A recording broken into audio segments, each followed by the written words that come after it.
On ne sait pas si ça module, peut-être, peut-être pas. Ah, c'est bon, thumbs up. Cool. Pareil, Lucille, j'ai mis tous les trucs réservés, il en reste. Je sais pas combien de places tu voulais réserver. Mais que tu qu'au milieu, s'il te plaît.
Se tourne vers moi.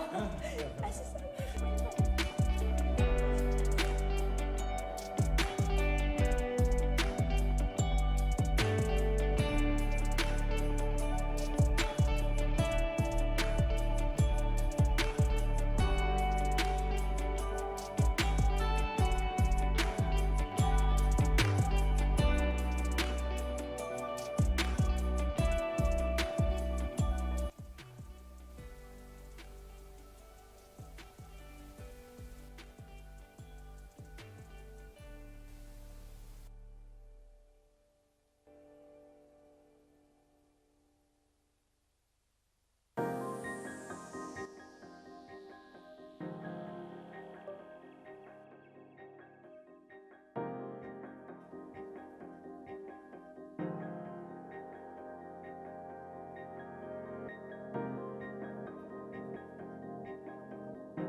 Ok.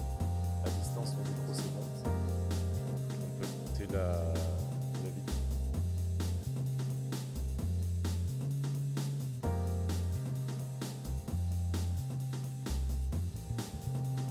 M'adresser à vous aujourd'hui, même si je ne peux malheureusement pas être des vôtres, pour ouvrir ce forum.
malheureusement pas être des vôtres pour ouvrir ce forum.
Bonjour à toutes et à tous.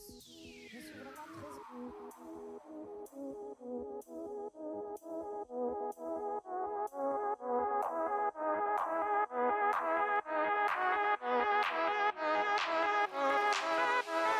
Let love grow into the kingdom of your heart. You gotta let love grow into the kingdom of your heart. I'll raise you, raise you, raise you up. I'll raise you, raise you, raise you up. I'll raise you, raise you, raise you up. I'll raise you, raise you, raise you up.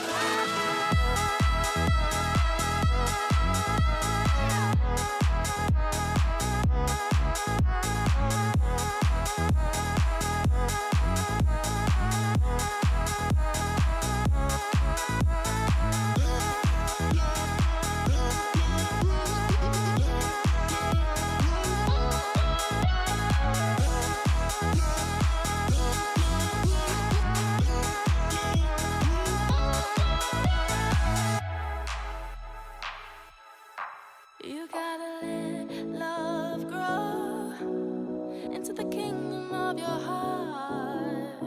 You gotta let love grow into the kingdom of your heart. I'll raise you, raise you, raise you up. I'll raise you, raise you, raise you up. I'll raise you, raise you, raise you up. I'll raise you, raise you, raise you up.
Let love grow into the kingdom of your heart. You gotta let love grow into the kingdom of your heart. I'll raise you, raise you, raise you up. I'll raise you, raise you, raise you up. I'll raise you, raise you, raise you up. I'll raise you, raise you, raise you up.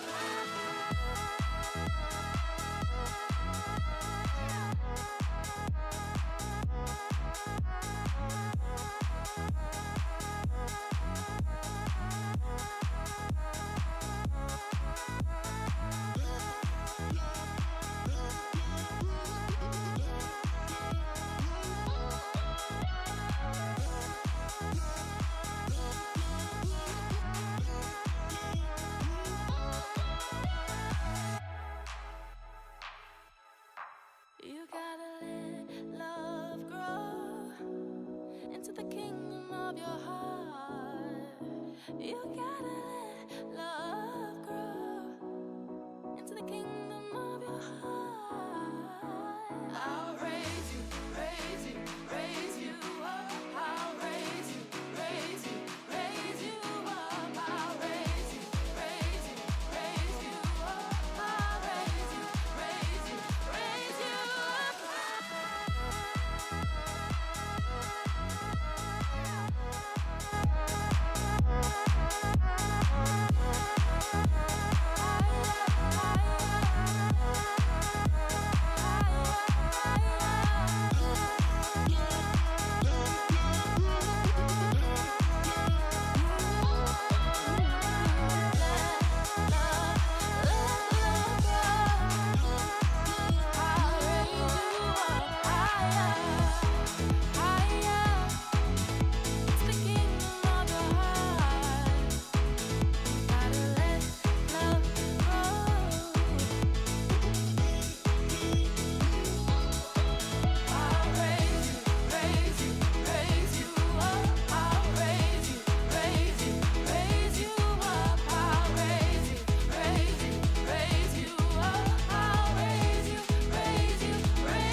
Ça marche, je vais essayer. Super. Merci beaucoup.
gotta let love grow into the kingdom of your heart.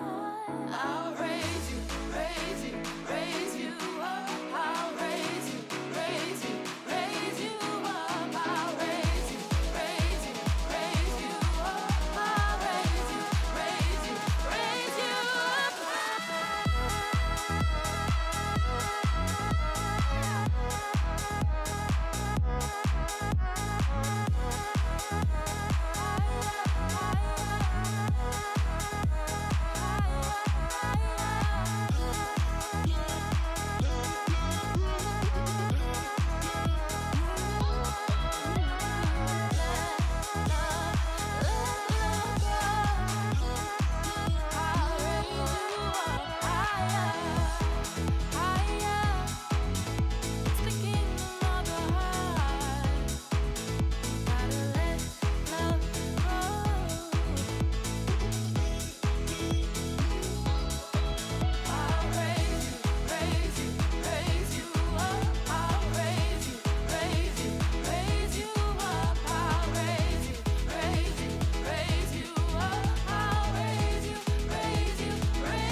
Ah si, c'est bon. Hello. Please sit down.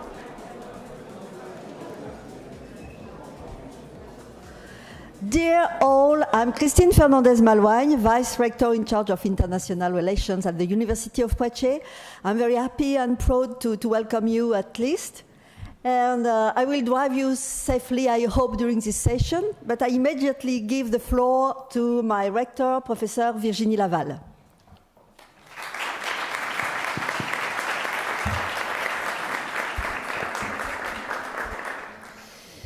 Dear Madame President of Grand Poitiers Agglomeration, dear Madame Mayor of Poitiers Municipality, dear rectors, presidents, vice rectors and vice presidents of the EC2U partner universities, dear members of the different local and municipal council, dear Madame Head of Unit at the Direction General for Education, Culture and Youth at the European Commission, dear vice rectors of University of Poitiers, dear Coordinator General of the EC2U Alliance, dear Ludovic, dear colleagues and students, ladies and gentlemen, welcome to the University of Poitiers, founded in 1431.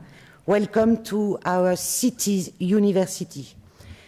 Among our many prestigious alumni, let me just cite René Descartes, the famous mathematician, physicist and philosopher who graduated from the law faculty in 1616. Descartes is the perfect example of an A-laden and multidisciplinary scientist. It is also interesting to note that he studied at several Coimbra Group universities during his career. I want to thank you all for being here today, particularly, and I said it this morning during our plenary council, I would like again to acknowledge the presence of our Ukrainian colleagues and reiterate the support from the EC2U community to them who are still facing the atrocities of the Russian aggression. In particular, we have the honor to have with us during the forum in Poitiers the rector of the Ivan Franko University of Lviv, Professor Melnik, ici, as well as Vice Rector Wisnik and several of their colleagues and students.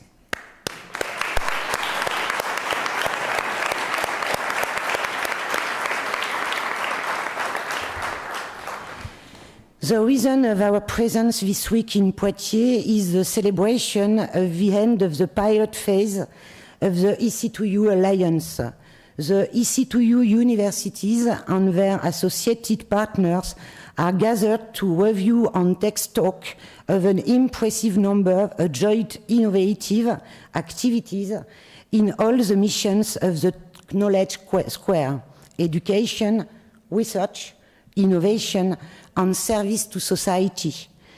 The foundation of the EC2U vision are related to the university in the city concept as a humanistic, citizen-centered, and sustainable model of collaborative actions.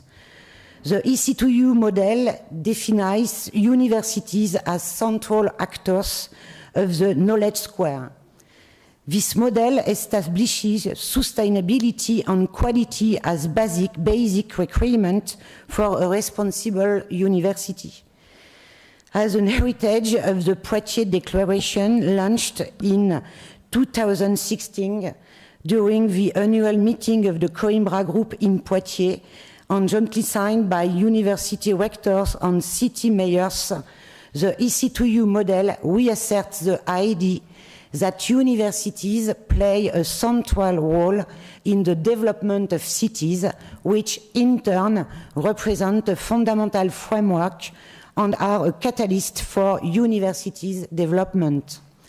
Cities and universities have a common and vital interest in the development of education and knowledge.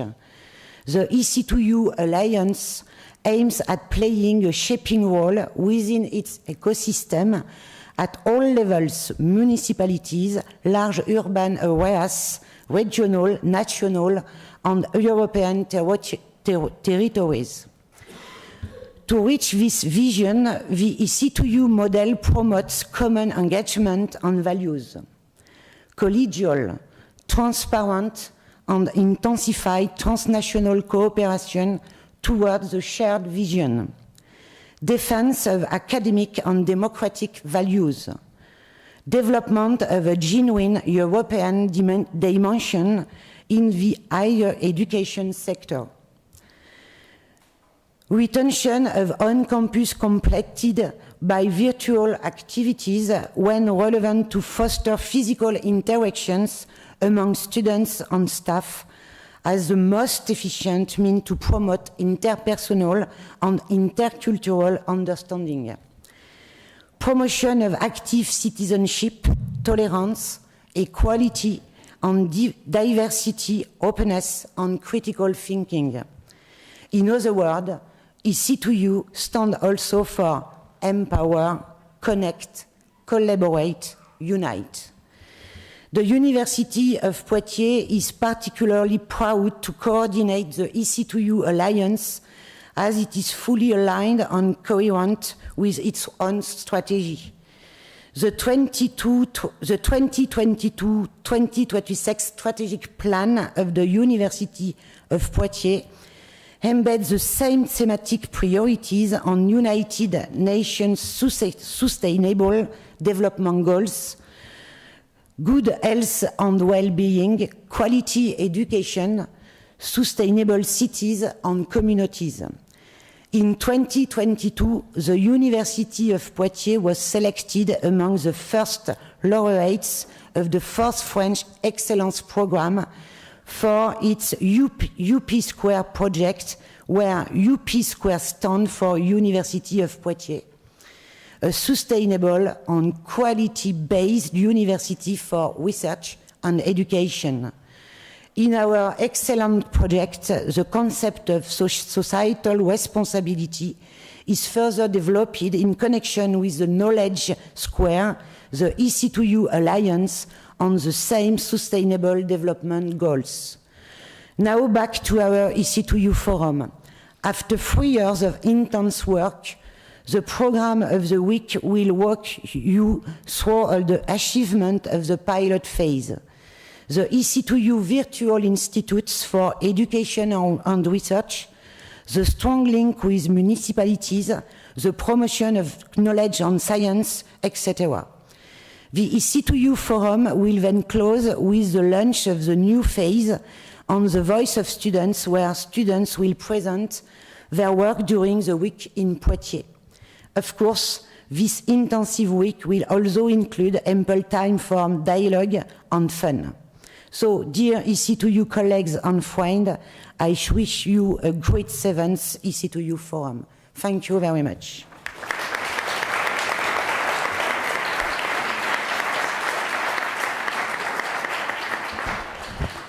Many thanks, Professor Laval, for this very inspiring talk.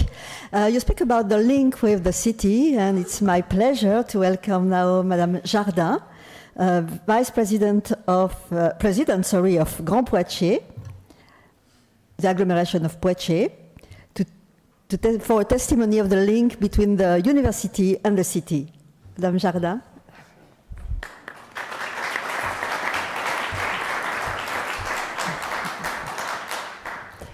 Dear everybody,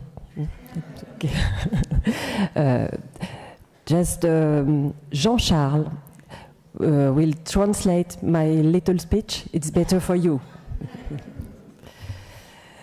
Nous avons le plaisir de vous accueillir pour quelques jours à Poitiers et au sein de Grand Poitiers à l'occasion du 7e forum d'EC2U. Notre université et notre territoire ont tout de suite souhaité s'engager fortement aux côtés de l'ensemble des parties prenantes de cette alliance universitaire européenne et nous souhaitons que cette nouvelle session soit l'occasion de réfléchir ensemble aux ambitions communes à nous donner pour les années à venir. We are delighted to welcome you to Poitiers and Greater Poitiers for the 7th EC2U Forum.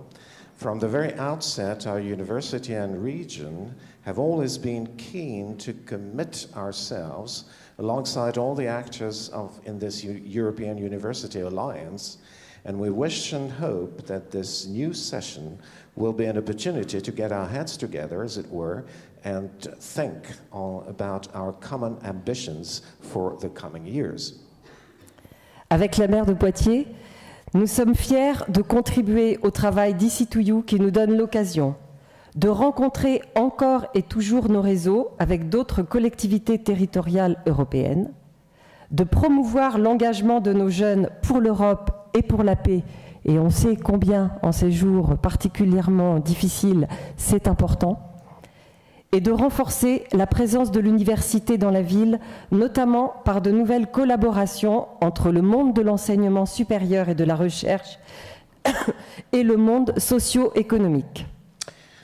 Together with Madame Mayor of Poitiers, we're proud to contribute to the work of EC2U, which gives us the opportunity to further strengthen our networks with our other European local authorities, promote our young people's commitment to Europe and peace, which is especially important in the difficult times we're living in, and to strengthen the university's presence in the city, notably through new collaborations between the world of higher education and research and the socio-economic world.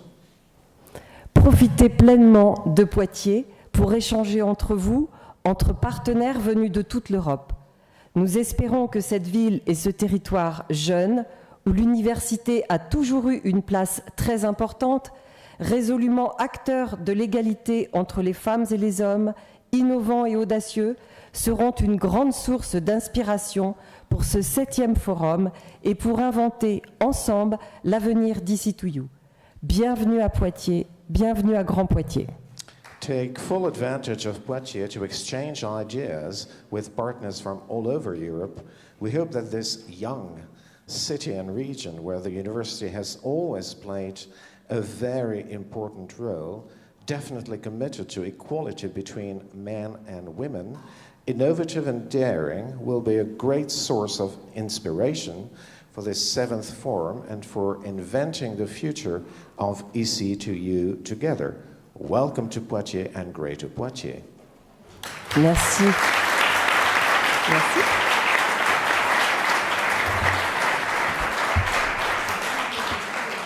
Many thanks, Florence. And I want also to thank Léonore Monconduit, Mayor of Poitiers and also Vice President of Grand Poitiers, who welcomed us yesterday at the City Hall. And you are there together, and that's a strong show of your involvement in this alliance. So thank you very much to be there. So now it's a pleasure for me to welcome online Vanessa de Biais-Saintonge, Head of Department of Education, Youth, Sport and Culture of the European Commission. Vanessa, are you there with us?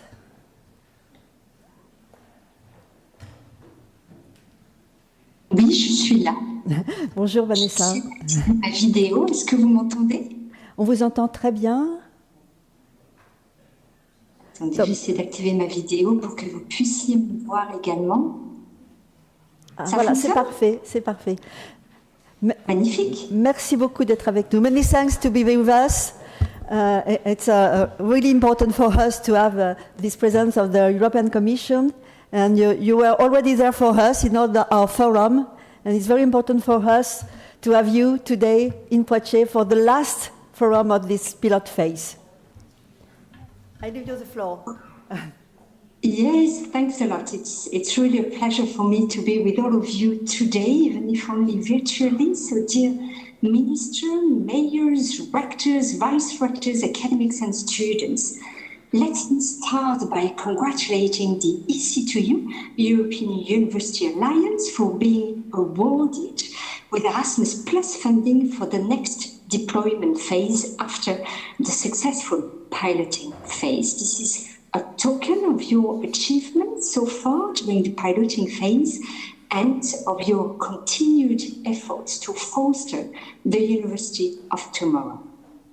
As a flagship initiative of the European strategy for universities, the European University Initiative is about transforming the higher education landscape in Europe. And you are leading the way towards the universities of the future, promoting European values and identity, and revolutionizing the quality and competitiveness of European higher education. The European Universities Initiative is not a regular European cooperation project.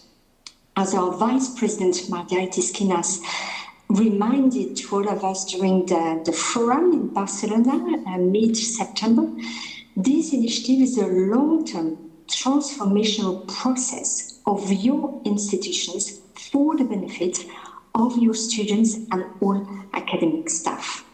It will boost their opportunities to benefit from the education and research potential of all your participating universities, increasing societal engagement and foster a strong sense of European belonging. You are setting up a European inter-university campus where students, staff, researchers, and lifelong learners can benefit from joint educational programs and common activities across Europe, building on innovative teaching and learning practices, as well as strong cooperation between education, research, and innovation. And we can benefit from the complementarity of your higher education institutions, which provide a very rich knowledge environment. In this respect, it is very interesting to see the work done on the EC2U virtual institutes. They provide innovative opportunities for your students to work in transnational and interdisciplinary teams of students, teachers, researchers, and innovators from the 7 universities composing the EC2U Alliance. So these knowledge-creating teams will deliver innovative solutions to local, but also national, European, and global challenges, for example, on sustainable cities and communities. Overall, we now have 50 European Universities Alliances involving more than 430 higher education institutions in 35 countries across Europe. And they are all partnering with more than 1,700 associated partners like NGOs, enterprises, cities, local and regional authorities, to really bring broad-scale innovation to Europe's regions and bring the talents and skills that the regions need. So you will have, and we expect you to have impact beyond the actual individual alliance. And this is where I think about the EC2U Entrepreneurial Academy that can provide further inspiration for the wider higher education sector.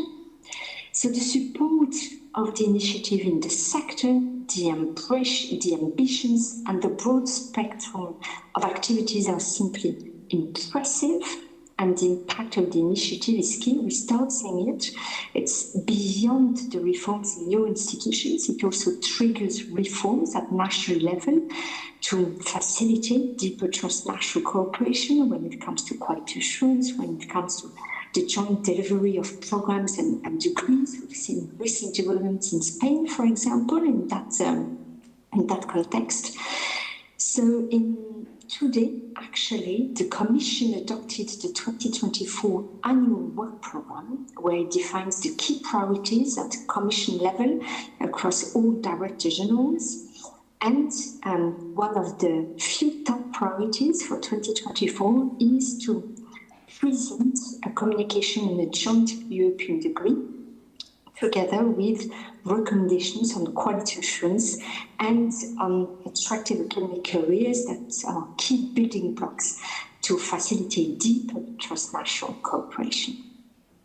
Also, in 2024, we will present a report on the outcomes of the transnational potential of the University Initiative as a whole, building a monitoring framework co-developed with the alliances and also ministries in different member states and the higher education sector, and that will be essential as a strong evidence base for the next phase of the funding. Today, there is Erasmus Plus funding until 2028-2029, but as part of the midterm review of Erasmus Plus and other European programs like Horizon Europe, we are really looking at the next phase beyond 2028-2029 through what we have called an investment pathway.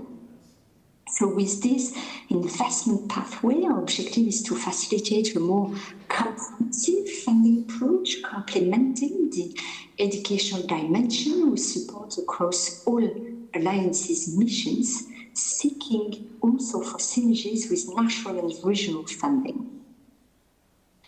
So you have embarked on an ambitious process with great enthusiasm, and we are convinced that this initiative will foster change in the sector, in the wider higher education sector, for the benefit of Europe at large.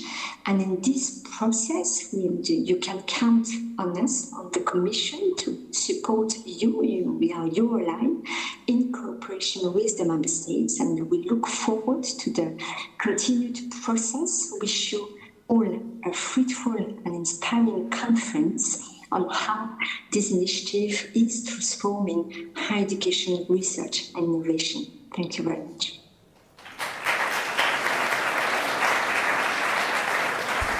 Many thanks, Vanessa. Many thanks to take your time to be with us.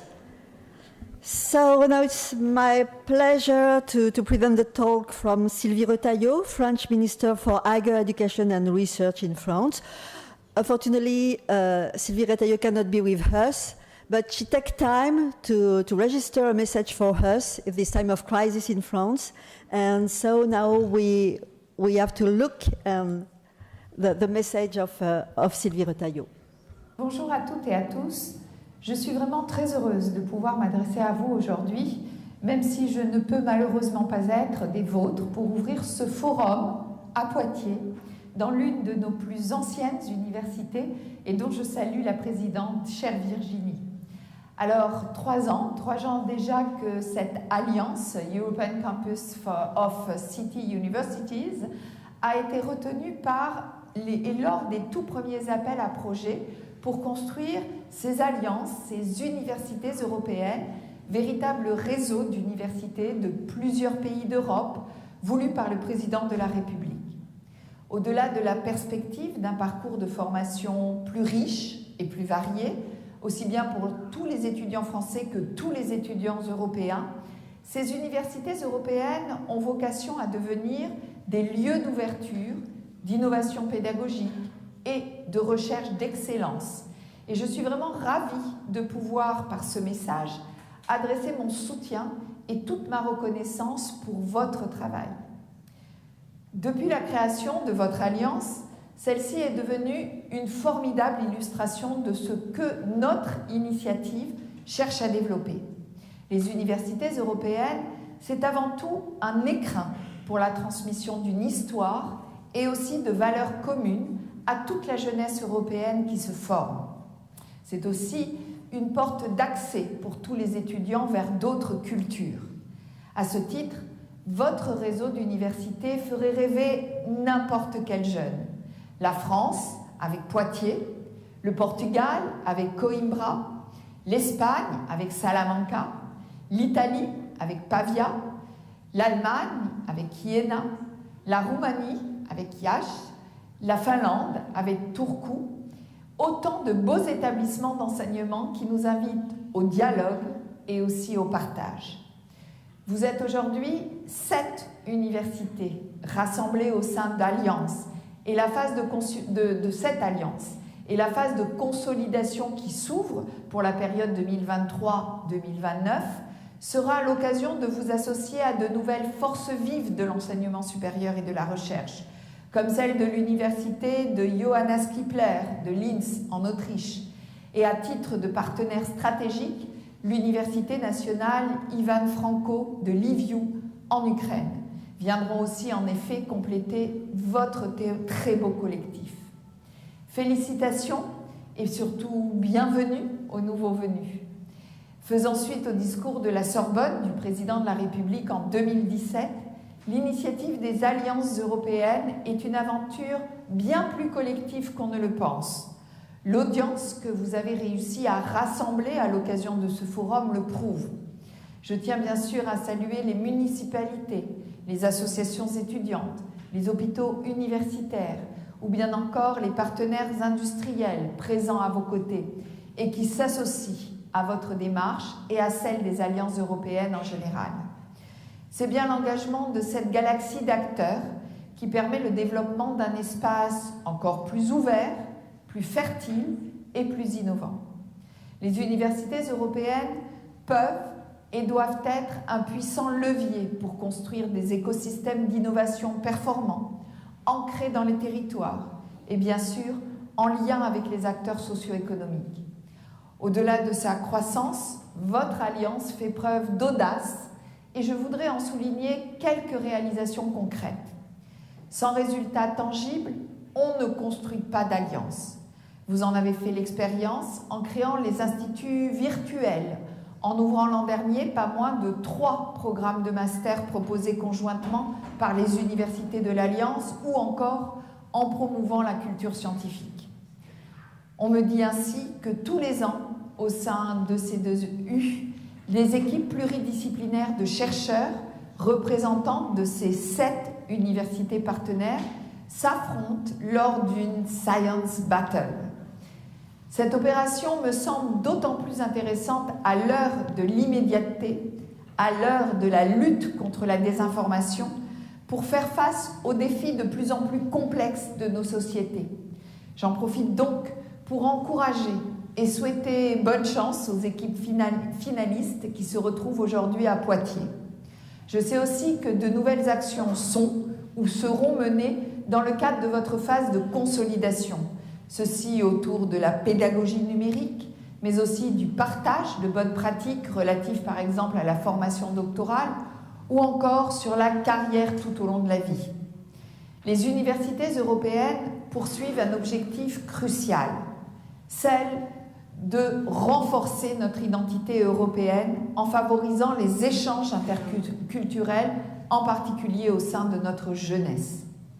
L'avenir de l'Europe est entre les mains de cette jeunesse et je sais pouvoir compter sur votre alliance et sur l'organisation de rencontres comme celle d'aujourd'hui pour la mobiliser. Nous avons encore beaucoup de travail à mener, que ce soit au sujet de diplômes européens ou bien encore de la soutenabilité des alliances, leur ancrage dans le temps ou leur capacité à développer un axe pour la recherche et pour l'innovation plus important. Votre mobilisation et votre engagement sont donc essentiels, tous motivés par la raison d'être de ces universités européennes qui doivent rester, et je reprends les mots de notre président, un véritable acte de conquête pour les générations à venir. Je vous remercie.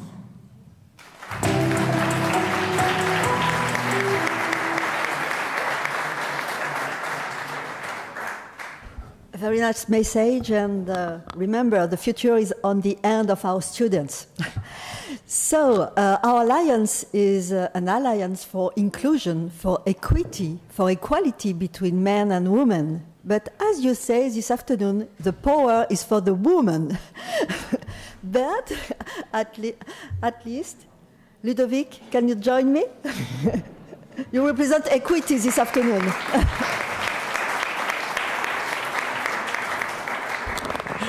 Thank you very much, Christine, for the introduction. Dear Madam President of Grand Poitiers Agglomeration, dear Madam Mayor of Poitiers Municipality, dear rectors, presidents, vice-rectors and vice-presidents of all the EC2U partner universities, dear Madam Head of Unit at the Direction General for Education, Culture and Youth at the European Commission, dear Vanessa, dear colleagues, dear students, ladies and gentlemen, if we look back, actually the concept of the European campus of city universities has emerged in 2017, a few months after the now famous speech from President Macron at the Sorbonne. This concept has been fine-tuned in 2018 and 19 and led to the selection of the EC2U Alliance as one of the 41 pilots in 2020, 3 years ago. The EC2U community has been very committed and active during the past 36 months. And at the end of the pilot phase, that will finish in about 2 weeks now, all predefined objectives and milestones will have been met. All deliverables will have been successfully submitted. And the Alliance has started to make impact on the European higher education area. In the pilot phase, the EC2U Alliance has proved complex due to the diversity of its activities, for instance, represented by a very large number of work packages and associated deliverables, about 300, at the service of the Alliance's long-term vision and ambition. However, it is this very diversity and ambition that are our main strengths and that place the Alliance at the cornerstone of the future of the European higher education area. As the Alliance moves forward, it is clear that the impact goes far beyond the initially stated work program.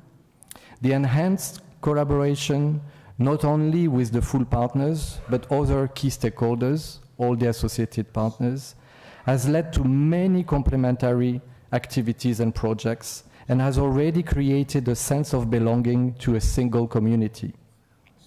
As recalled by Rector Laval, the EC2U Alliance long-term vision is to create a true European campus that will connect the academic communities, the citizens, and all stakeholders via a network of common activities. This long-term vision is translated into objectives, milestones, and deliverables, which are key benchmarks to measure and monitor the tangible results of the pilot phase. As stated in 2020 in the EC2U mission statement, EC2U will be, so we were 3 years ago, remember? EC2U will be in 2023 a co-created multicultural and multilingual alliance based on the following overarching objectives. Objective 1, a joint governance with shared resources through the EC2U Connect Center. We can tick the box. Objective 2, joint culture and sport events twice a year, and an EC2U campus life. I think we can also tick the box. Objective 3, the first 3 à la carte multilateral joint EC2U master's programs based on selected UN SDGs in full compliance with the Bologna process and using all available European tools, European student card, open badges, etc. We can almost tick fully the box. There are still a few things to arrange, but they are already there with the first cohorts of students. Objective 4, increased and geographically balanced mobility, be it physical, virtual, blended, for students, academics, and non-academic staff. We tick the box today, you are here. Objective 5, the first 3 virtual institutes for good health and well-being, quality education, sustainable cities and communities, linking education, research, and innovation via already ongoing joint projects. You could hear our colleague from the Commission. She knows about them. You could hear our minister, French minister. She's also aware of these virtual institutes. We can clearly tick the box. Objective 6, a unique partnership between academia, cities, and socioeconomic stakeholders, sharing trust and openness, in particular via the EC2U Forum. Our guests of honors today are the clear proof. Let's check the box as well. Last but not least, Objective 7, an active participation to the global development of the UN SDGs, Sustainable Development Goals. Clearly also there, we are making a difference. We do check the box. So the program of the 7th EC2U Forum has been built as a proof that indeed we have reached all these objectives in only 3 years. We still have some progress to do, but otherwise it would be the end of the game. And actually you are invited to see it by yourself if you participate to the program. For instance, I also invite you to follow the kickoff session on Thursday afternoon, where interesting facts and figures will be presented to summarize this success story of the pilot phase. And in particular, during that session, we will all together launch the new consolidation phase with our new EC2 partners. So please enjoy the last EC2 forum of the pilot phase, but very soon there will be a new forum for the consolidation phase. Thank you very much.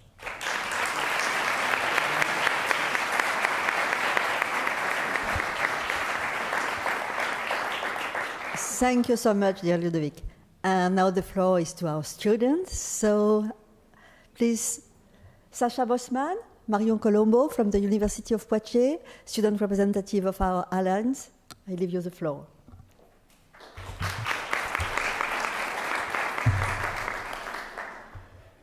Dear Vice President and Vice Presidents, dear rectors and vice rectors, dear members of the EC2U Alliance, dear students, I am glad to welcome you here at the University of Poitiers for the last forum of the pilot phase.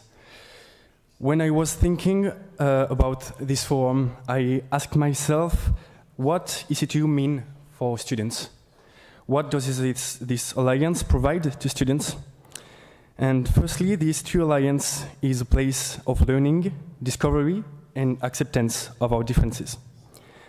The community which gravitates all around this alliance is curious about our differences, our opinions, and we are all here to learn about our counterparts from other universities across Europe.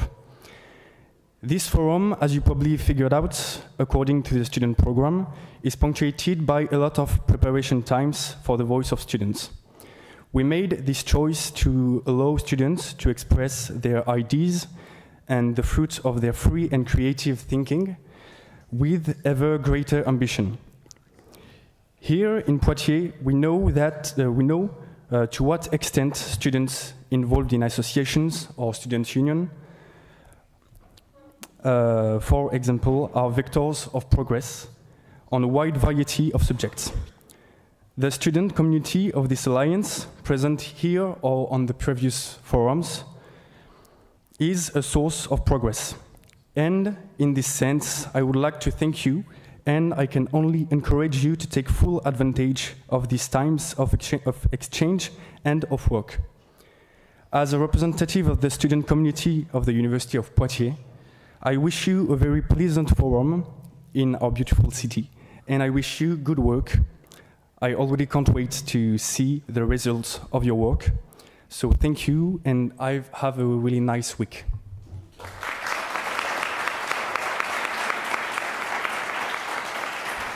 Many thanks, Sasha. Manon? Good afternoon, everyone. I'm not going to be too long because I think everyone has said it all already, and in such a beautiful way, I'm not even going to try to top it. But we would like to welcome all of you to our beautiful city university that is Poitiers.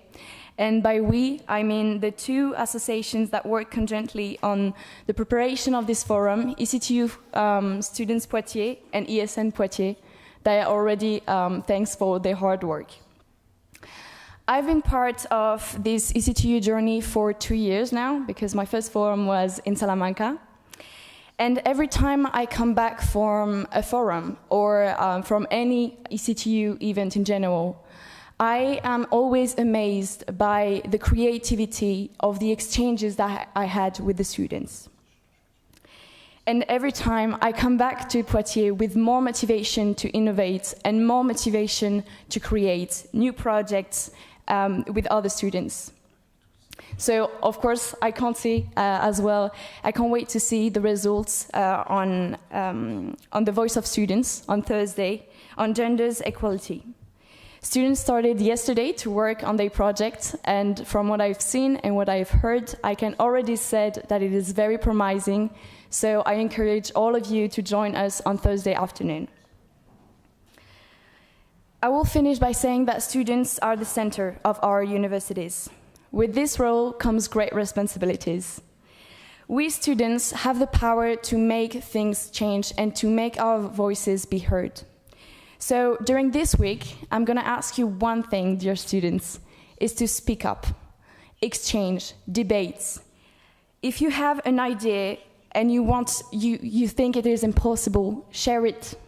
Because remember that it is only impossible because you haven't talked about it. So be the change you want to see and use this opportunity to reveal yourself a bit more. No matter if you're an old member of the EC2U family or a brand new one, and in this case, warm welcome, you're gonna say it's a lot of fun. I wish you all a very nice and memorable week. Thank you very much.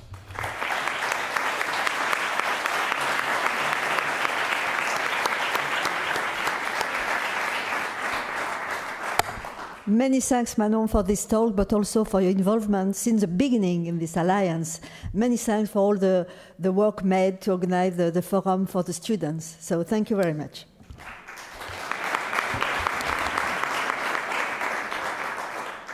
We are on time, we have time, so I want to celebrate your presence there.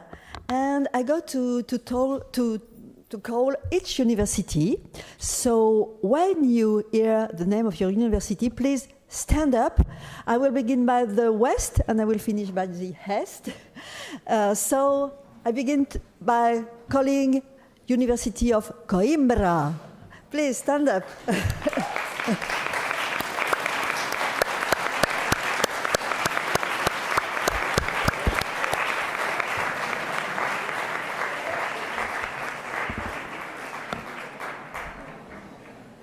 Then University of Salamanca.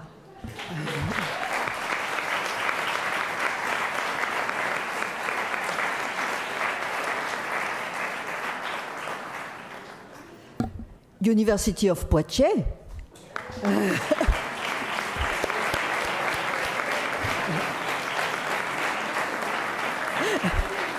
And city of Poitiers and Grand Poitiers. University of Pavia.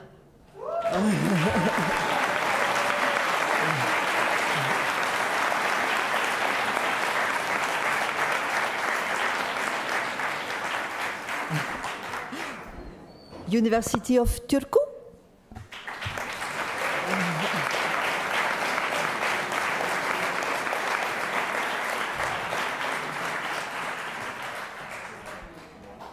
University of Yash.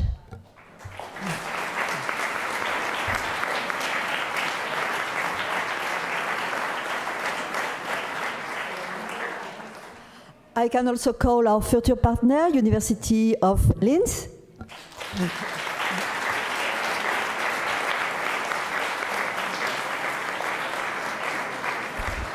Thanks to be already with us. And of course, University of Lviv.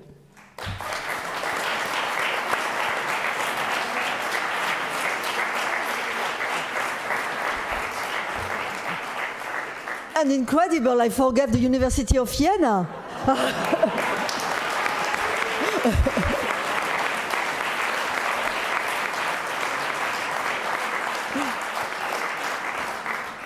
So many thanks to be there. We trust on you for the future. And now I will give you the menu of the week. So just after this opening, we will have a coffee break, don't worry. And then we will have the higher education roundtable in this amphitheater. Then tonight, the rector and vice rectors will have diners, so a taxi will pick up you at the Hotel Mercure. For the other members of the different work package board, you will have also dinner at different restaurants in the city, so you have to contact your work package board leader. Then, on Wednesday, the virtual institute session will take place in this amphitheaters, and then after we have three groups. One that will go downtown for the virtual institute dedicated to sustainable cities. Another one about quality of education will be, I don't remember in each room, but somewhere in this building for a session dedicated to foreign languages and multicultural aspect. We also have in this amphitheater the virtual institute session dedicated to health and well-being. The topic will be the connection between the universities and the university hospital. And then after that, regarding the hospital representative, they will be taken in charge by the Hospital of Poitiers, and they will have their own program at the hospital on the afternoon. For the other, you will have buses at different schedule. If you have any question, you can go to the wonderful team of Poitiers, Flora, Lucille, if you don't remember the schedule of the buses. And we will be all together at the EC2U, at the EC2U Science Battle.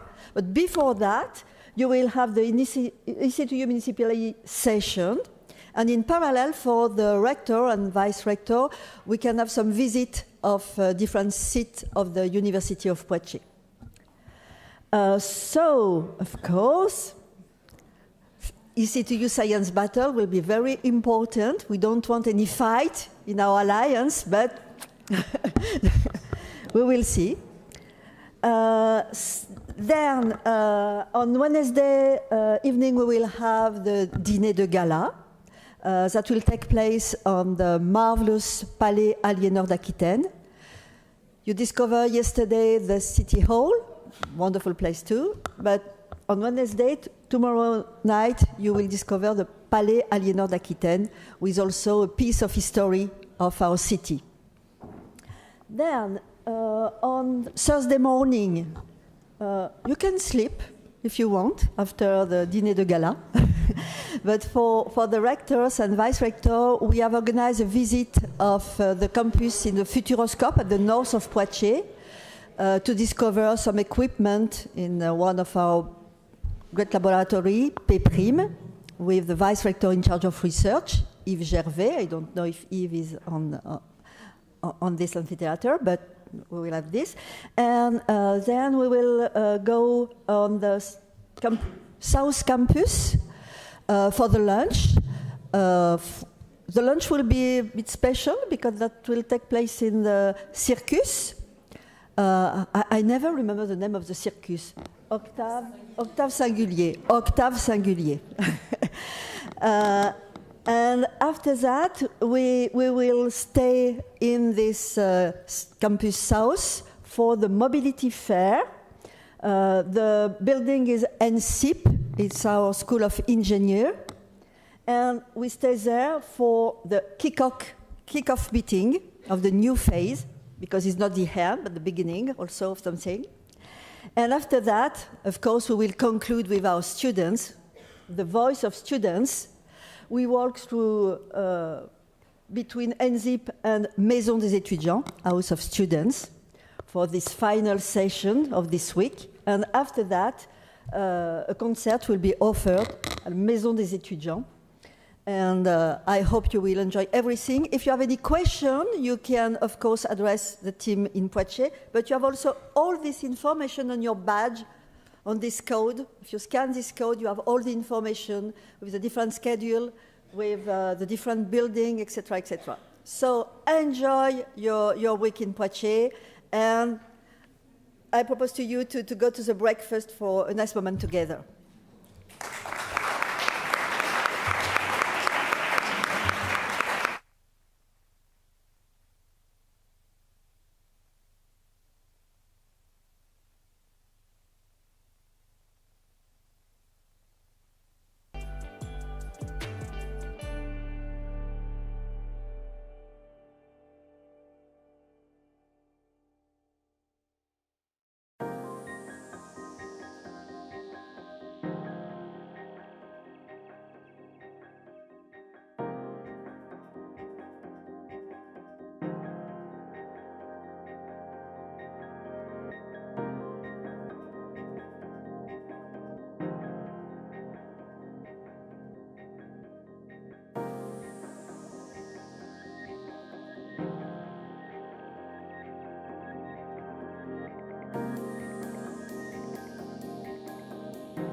Let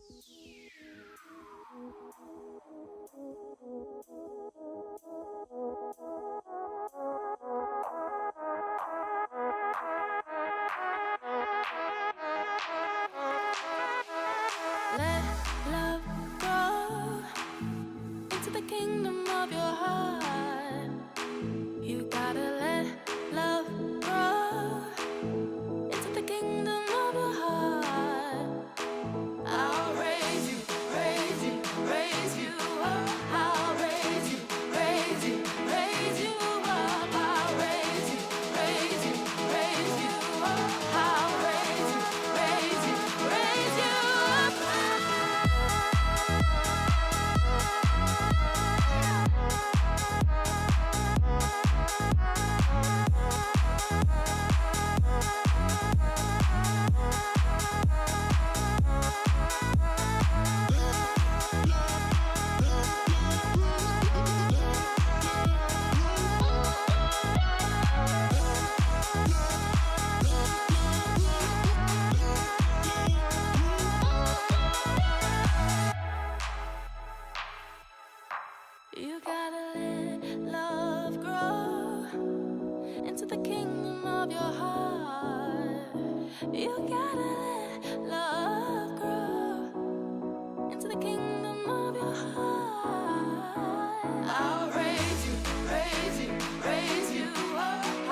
Let love grow into the kingdom of your heart.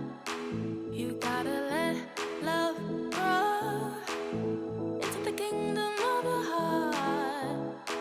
I'll raise you, raise you, raise you up. I'll raise you, raise you, raise you up. I'll raise you, raise you, raise you up. I'll raise you, raise you, raise you up.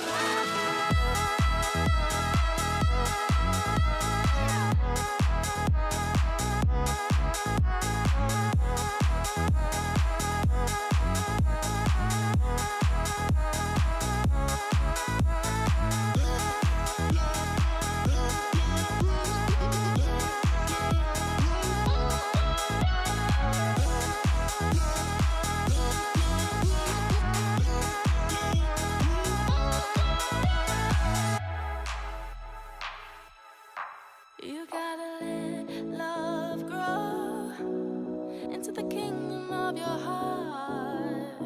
You gotta let love grow into the kingdom of your heart. I'll raise you, raise you, raise you up. I'll raise you, raise you, raise you up. I'll raise you, raise you, raise you up. I'll raise you, raise you, raise you up.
into the kingdom of your heart.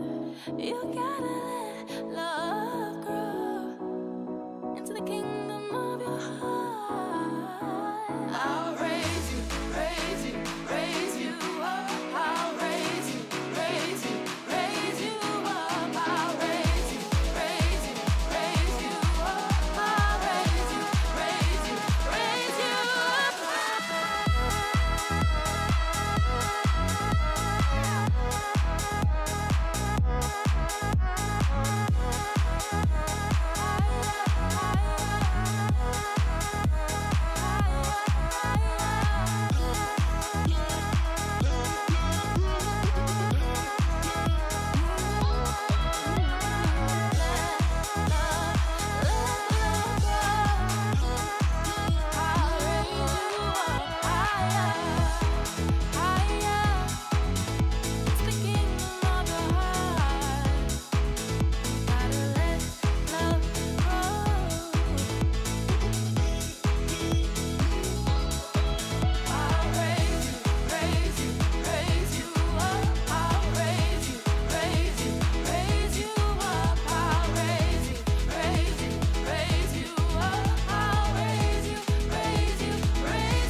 seated, take a seat, get comfortable in this very large amphitheater.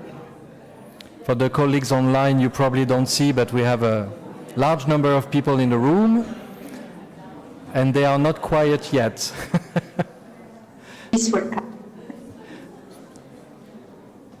Okay. Thank you all for being back to the EC2U Forum. We are now continuing the program with the Higher Education Roundtable, and I'm very happy to have so many people in the room, because sometimes we fear that these policy-oriented discussion may seem boring for some people, although they are actually absolutely important for, in particular here, the future of the alliances. So I'm happy to see that we have rectors, vice-rectors, students, staff, colleagues. So yeah, we have a diversity of people in the room. So also for the panel members, be aware that we have this diversity. So be also as pedagogical as possible. So welcome all to this EC2U Higher Education Roundtable.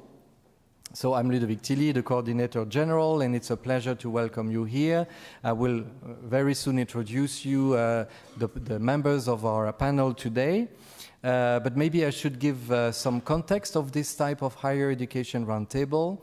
It has been actually a tradition for the past 3 years to organize at each EC2 forum a so-called higher education roundtable.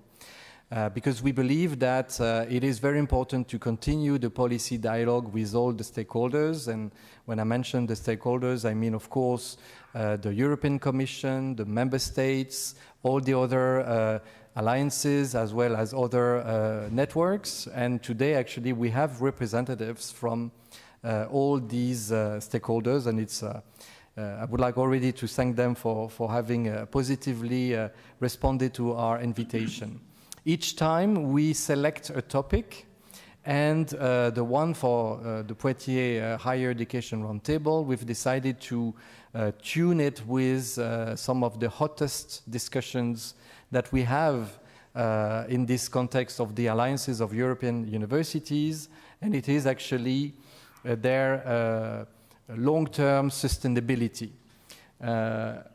For those who were at the opening just before, you could hear actually that not only our rector, Virginie Lavalle from the University of Poitiers, but we could hear also Vanessa, you were already with us at the opening, thank you again for that.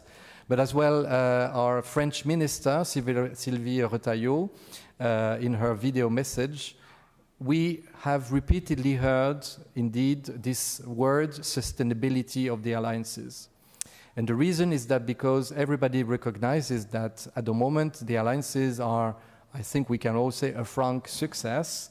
We have already achieved altogether a lot of our initial objectives.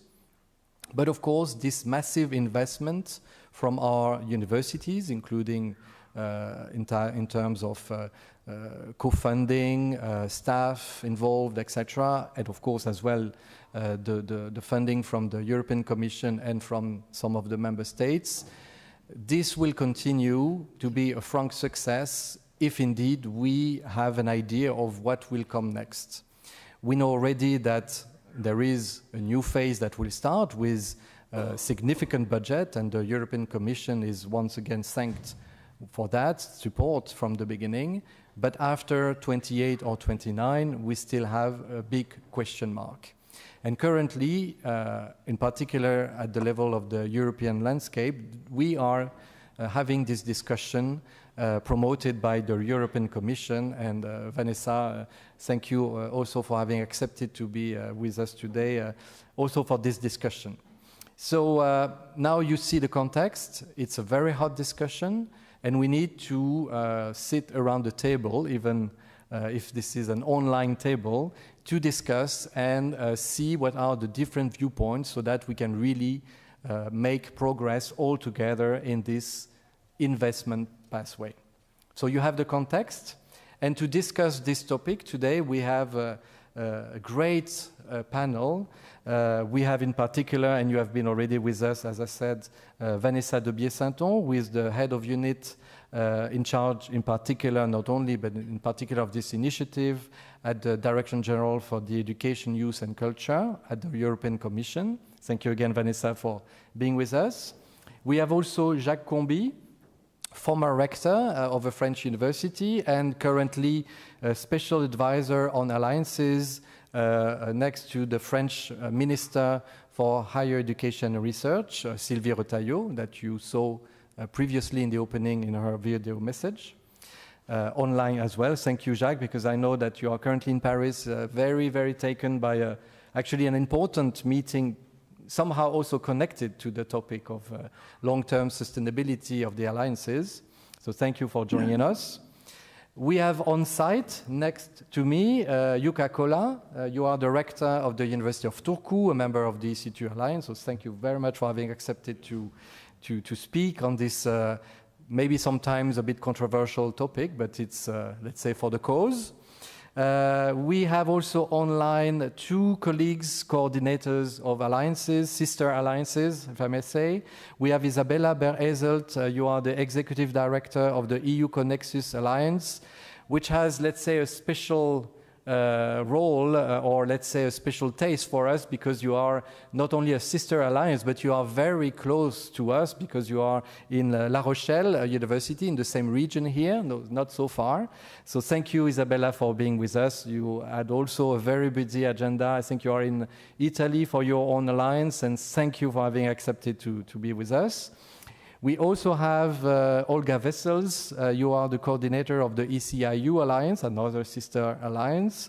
You are based in Brussels at the EC2U office, and thank you. And I should add that you are, Olga, also chairing the group of the first 17 pilot alliances, and in that regard, we are collaborating, I think, every day to work together on this policy debate.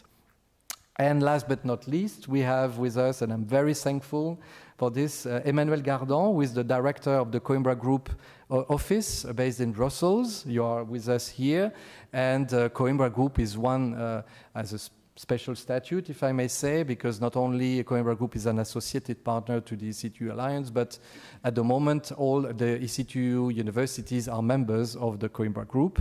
So thank you very much, Emmanuel, for being with us today. So after this short round of introduction, I would like maybe first to give the floor to Vanessa. You will, if you agree, present more in details what is this now famous investment pathway, what are its objectives, current state, and maybe what are the next steps if they are known, or what's the plan. So please, Vanessa, the floor is yours, or the screen is yours. And good afternoon, everyone. So maybe before I introduce the investment pathway, I will explain where we are. So we have now 50 European universities alliances, and we just launched a few weeks ago an additional Erasmus Plus call to have by next year at least 60 European universities alliances involving about 500 higher education institutions, which represent roughly about 10% of higher education institutions, all types of higher education institutions across Europe. So it's not an initiative that is aimed for all the 5,000 higher education institutions in Europe, and we will continue under the next program post-2027, continue to support all types of higher education institutions through different cooperation models. At the same time, as it is the midterm review of Erasmus Plus and all the other European programs, we are reflecting on what we have done so far, what works well, what can be further improved. So in that context, it's also important to be aware that the European Universities Alliances is a flagship of the European strategy for universities that was adopted last year under the French presidency.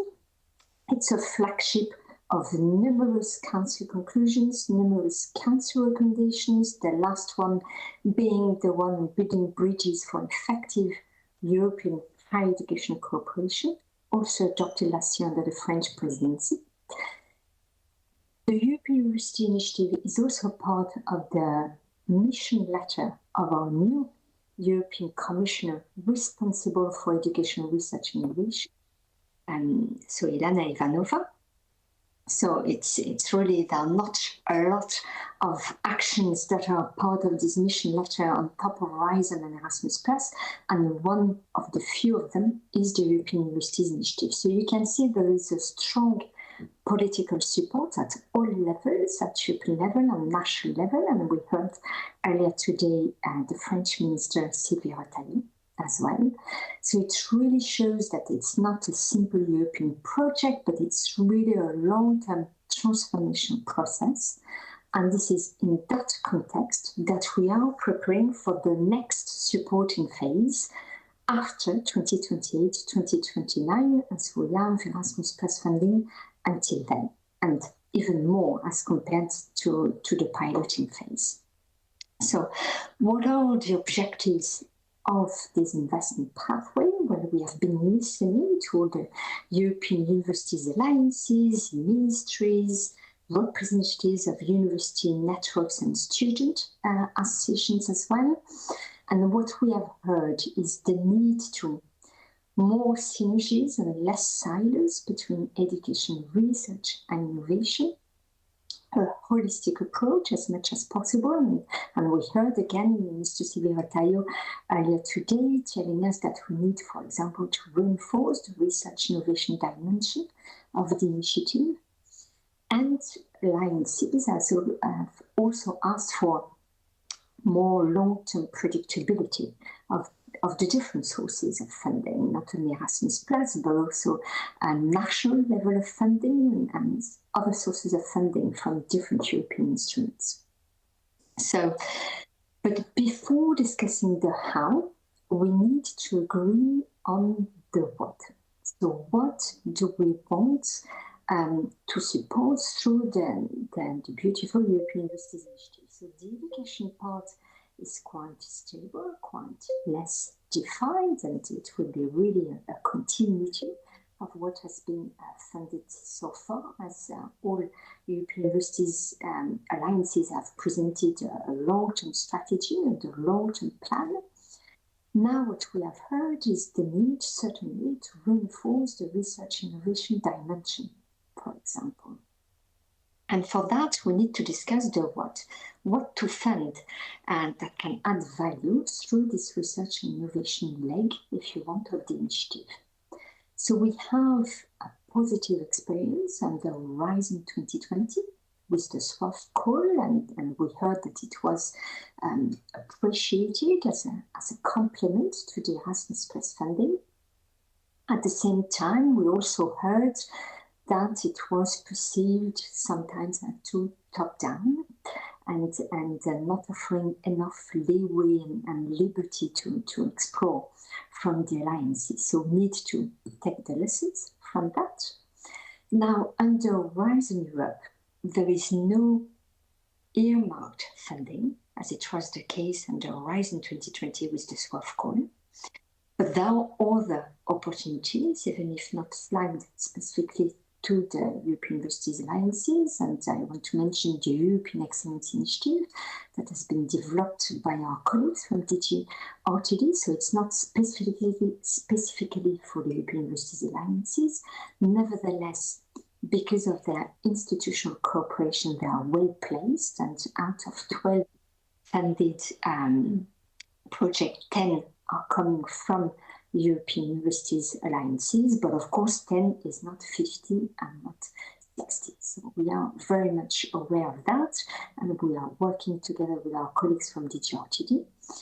And now we are preparing for the next phase, post-2028. So it's really important to understand what, and to agree on what we want to fund. We should not duplicate what can be available in terms of funding through other actions like EIT, like Marie-Thérèse Carcueil actions, like EOC.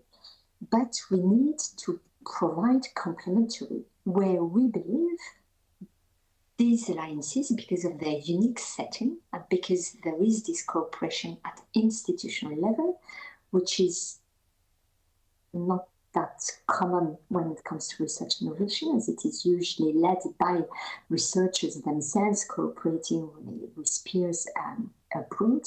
So we need to see what makes them unique to implement the European research area policies.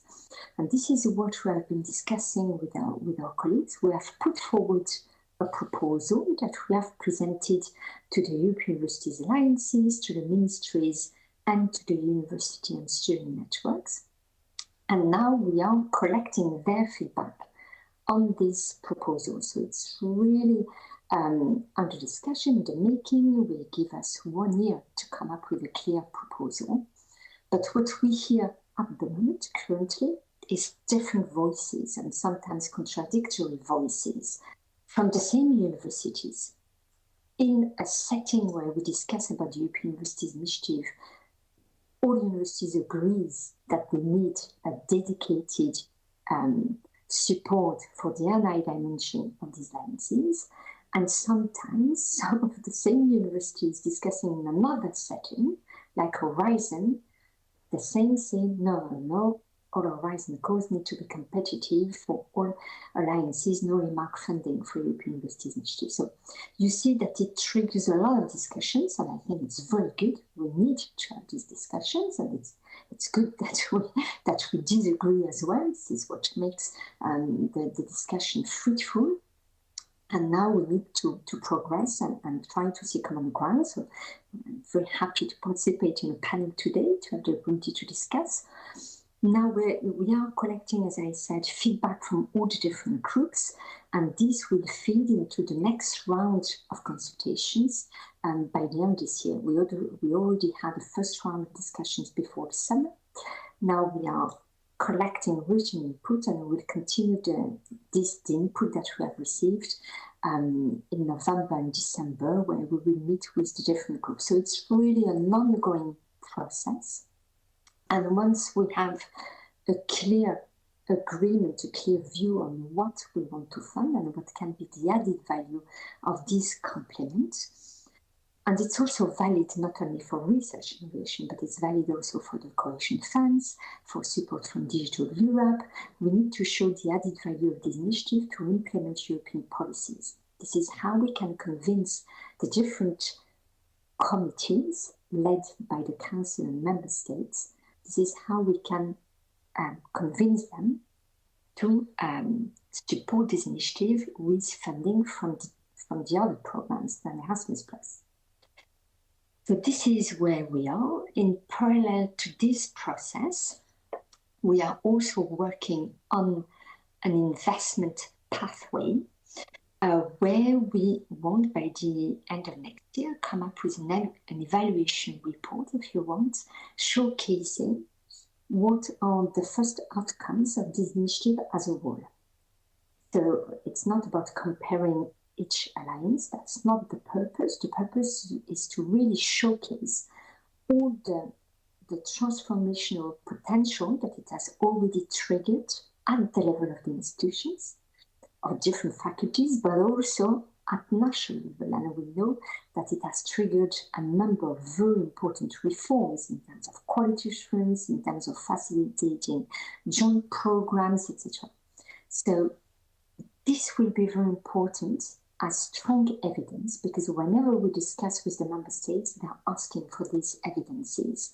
And Jacques Combet is at the moment in a peer learning activity organized jointly by the French Ministry and the Commission to discuss with a number of member states and their ministries the current level of support of this initiative, but also what we could see in the future, also to better align, if you want, the level of budget, better align the objective of the national funding as well, because it's true that from different countries the level is different, but also the scope of that funding is different, which can create difficulties for the alliances. So we are discussing all this. That's very, very important, and and it's very important to prepare for the future. So I'm happy to fit into the. Thank you very much, Vanessa. You've indeed portrayed the current context. Thank you very much for this exercise. Actually, now we will, let's say, switch to the more roundtable type of discussion. And of course, Vanessa, you are very welcome to intervene at any point if you want also to comment or react. But basically, as you will see, now I will propose to each panel member to give their viewpoints from where they stand, each of them. And then we will have, but of course this can be distributed if needed, a time where the panel members can also discuss among each other and react, and then we'll open the floor to discussions with the audience. But at any moment, we can modify this sequence if needed.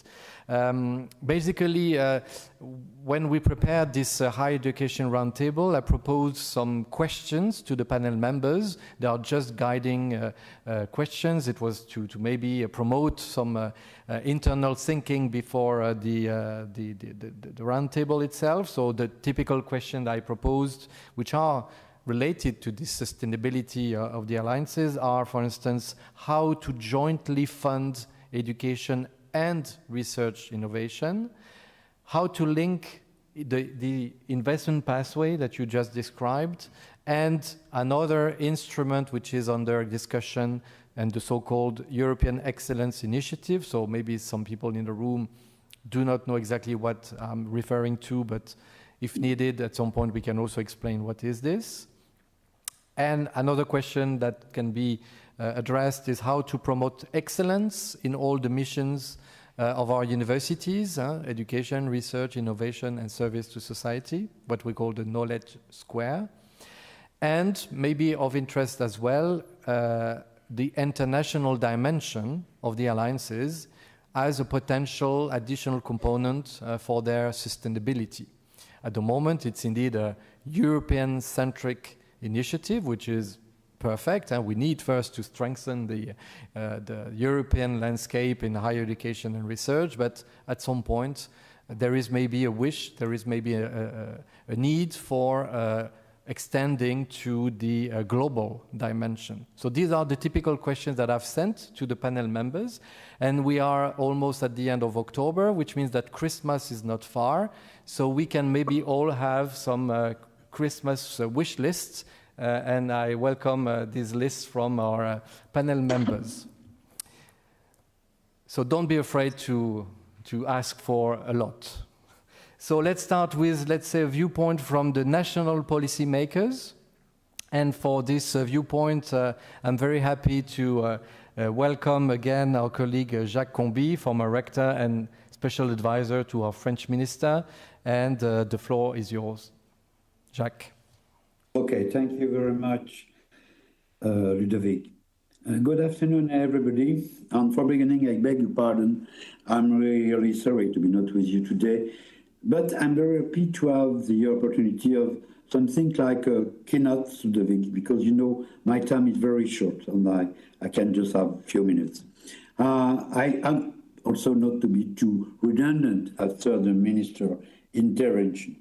I think that in a roundtable devoted to the long-term sustainability of alliance, it doesn't not seem unnecessary to recall France's interest in European university. This is already a form of clear response from France to the question posed by this roundtable, even it's not yet an exhaustive list of solutions. I'm really sorry, Vanessa. It will be not the Christmas list. Indeed, I would like to recall France's strong commitment to the construction of European university and that of President Macron himself. Everybody knows the Sorbonne speech, which was one of the bases for building alliance. The minister has also clearly expressed the French vision of European universities in numerous press releases and official declaration, which also reflect the constant monitoring of our ministry and in strong involvement. And it's important for the future because this condition the future. Allow me to name a few. She notably declared during the Versailles Forum in June 2021, in my opinion, the key idea is not to force anyone to conform to a model or a system. On the contrary, we wish to let French and European institutions experiment by giving them broad guidelines, such as promoting mobility, but without imposing a restrictive framework for us. It is therefore a question of supporting different models by giving them the freedom to experiment according to their project. That is very important for the future.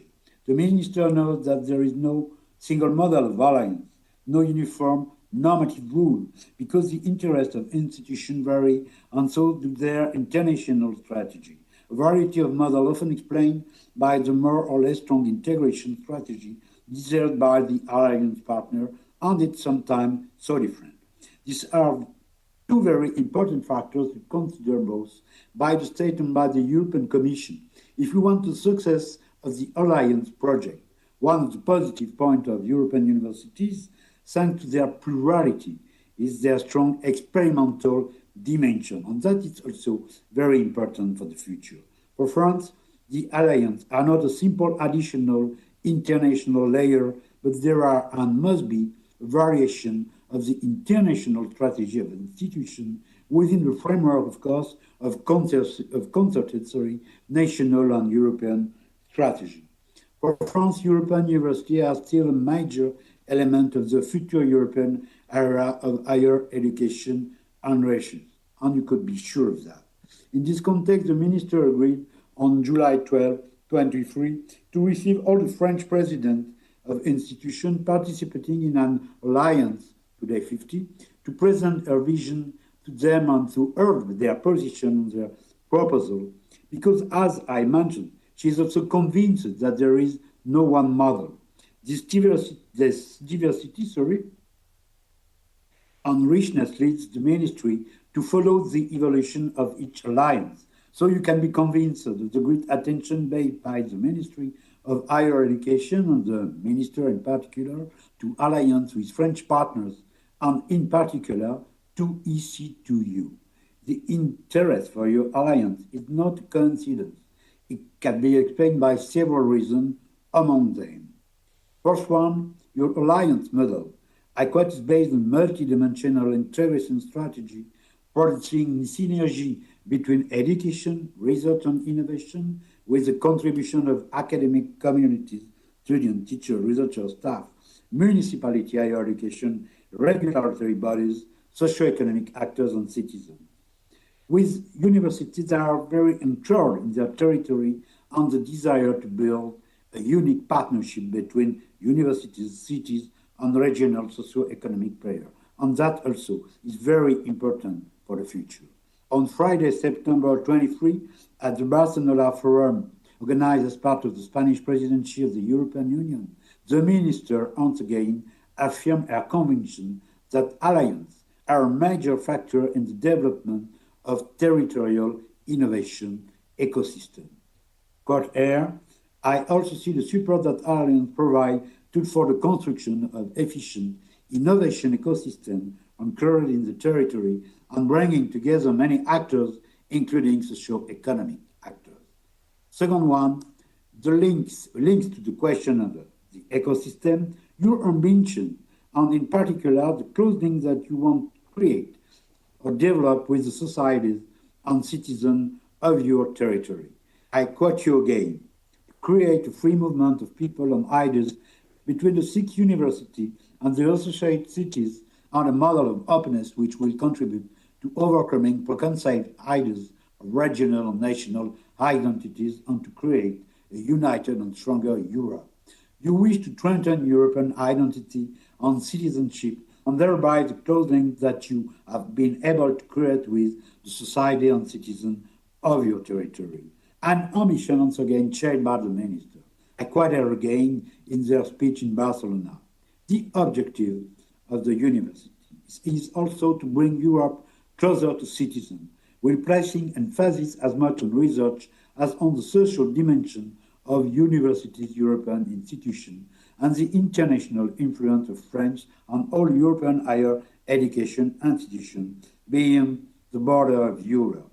The Alliance contributes to the debate of ideas on Europe, on our history and our common future, and on strengthening European identity. They contribute decisively to the promotion of European value and the feeling of belonging to Europe. The third one is a very interesting model of statutes and governance on which you have already been working for a long time with the wish to set up a model of joint governance, common campus life, the creation of multilateral European diplomats, and a significant increase in mobility, physical and virtual, of students and staff. A model which is carefully followed by the ministry, but also your wish to create a true European campus.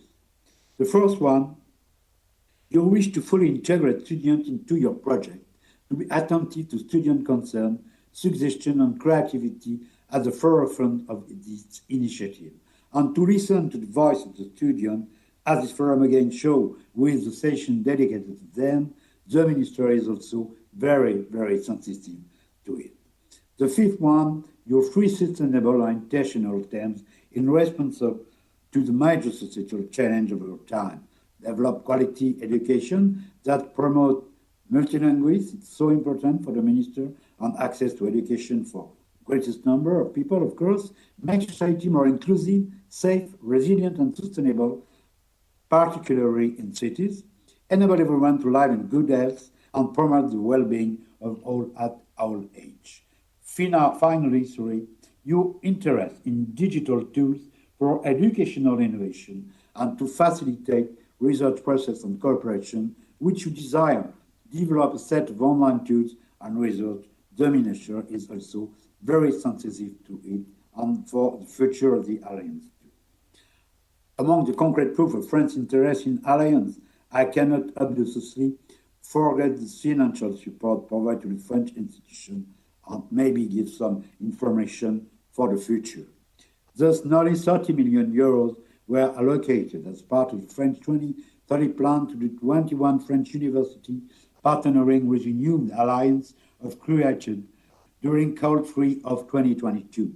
This support, the amount of which increased by 30% on average compared to the allocation allocated to European university after the first call, should enable these institutions to increase their cooperation activity within alliances, in particular by deploying the research and innovation dimension, a dimension to which the minister is very sensitive. This effort will be continued for the French winner of Call 4 of 2023 and that of 2024. And of course, we have a very great reflection for after 27. In total, over the 5 calls for tender, France will have financed its winner to the run of 100 million euros, and this is in an economic context that I will qualify as a bit complicated. If other member states also contribute, I'm proud to point out that France is the most committed, ahead of the Netherlands, Germany, Poland, Italy, Greece, Spain. Thank you to them for their contribution. But what we are sure, it is absolutely fundamental that states talk to each other and bind together on this subject, but also on others. If this funding reflects the interest and commitment of the ministry, it also explains that it's following the result and development very carefully. Indeed, the ministry is attentive to ensuring that the transformation underway at the level of alliances benefit to the level of French institutions themselves. For the ministry, we need to make Europe, but we need also to make a bit more French research. This is a very important point for the minister. Today, if uncertainties remain about the future and the model of future European universities, and more generally about the structuring and organization of the academic and scientific Europe of tomorrow, we will not observe a step backward. This, obviously, does not mean that the construction is simple and without difficulty. Questions remain numerous, and we know most of them. I remind you that French share the ERA 13 question, which aimed to make proposals on taking into account the financing of alliance and the place of research in the alliance.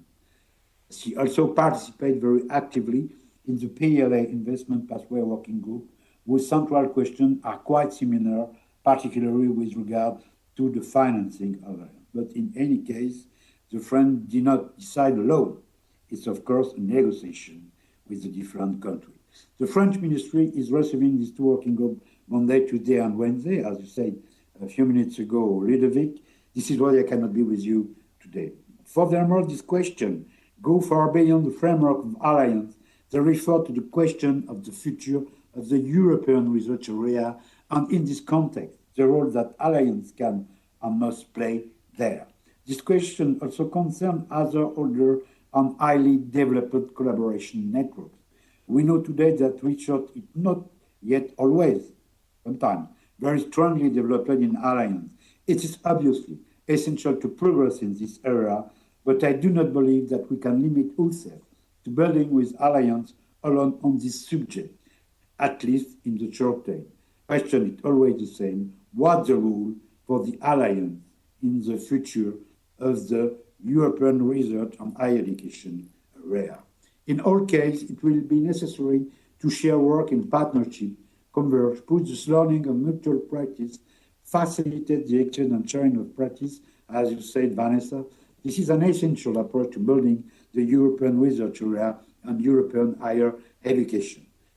France's positions are clear, and we defend them in front of our partners. In Barcelona again, the ministers trade, I quote here, that we must work to establish a sustainable global and integrated financing mechanism moving from a project logic to a program logic. It's important to me to move toward rapprochement of the different European sources of financing, as well as to call on the member states which wish to do so to complete the effort. She also wishes to work actively to strengthen the research and innovation aspect of the alliances, always on a competitive basis with a strong recurrent excellence. I should be noted that the term excellence should not be confused with that of champion. Excellence is essential to all research and at all levels. This is an essential requirement and is a primary selection factor. Excellence can be found in all forms of project and in almost every alliance, but it's clear that excellence is necessary. In addition, a policy of support for champion production and all forms of research excellence, particularly at the level of local innovation ecosystem, is not incompatible, and I'm sure, and even undoubtedly complementary. Finally, it will be recalled for the Council of Europe has also invited the Commission and the Member States to consider more sustainable financing instruments for the benefit of European universities, including by exploiting synergy between regional systems and national and European systems, so that they are able to implement their strategy. The Minister also hopes that all the reflection and proposals which will enable concrete action to be put in place are the result of a cross approach between the Commission, the State, and the Alliance and the University. I think you are in the same way, Vanessa. On all these questions and the remaining difficulty, the French ministry want to move forward with the university. And also on other subjects, which are sometimes difficult, for example, graduation and the construction of a joint degrees on the stage.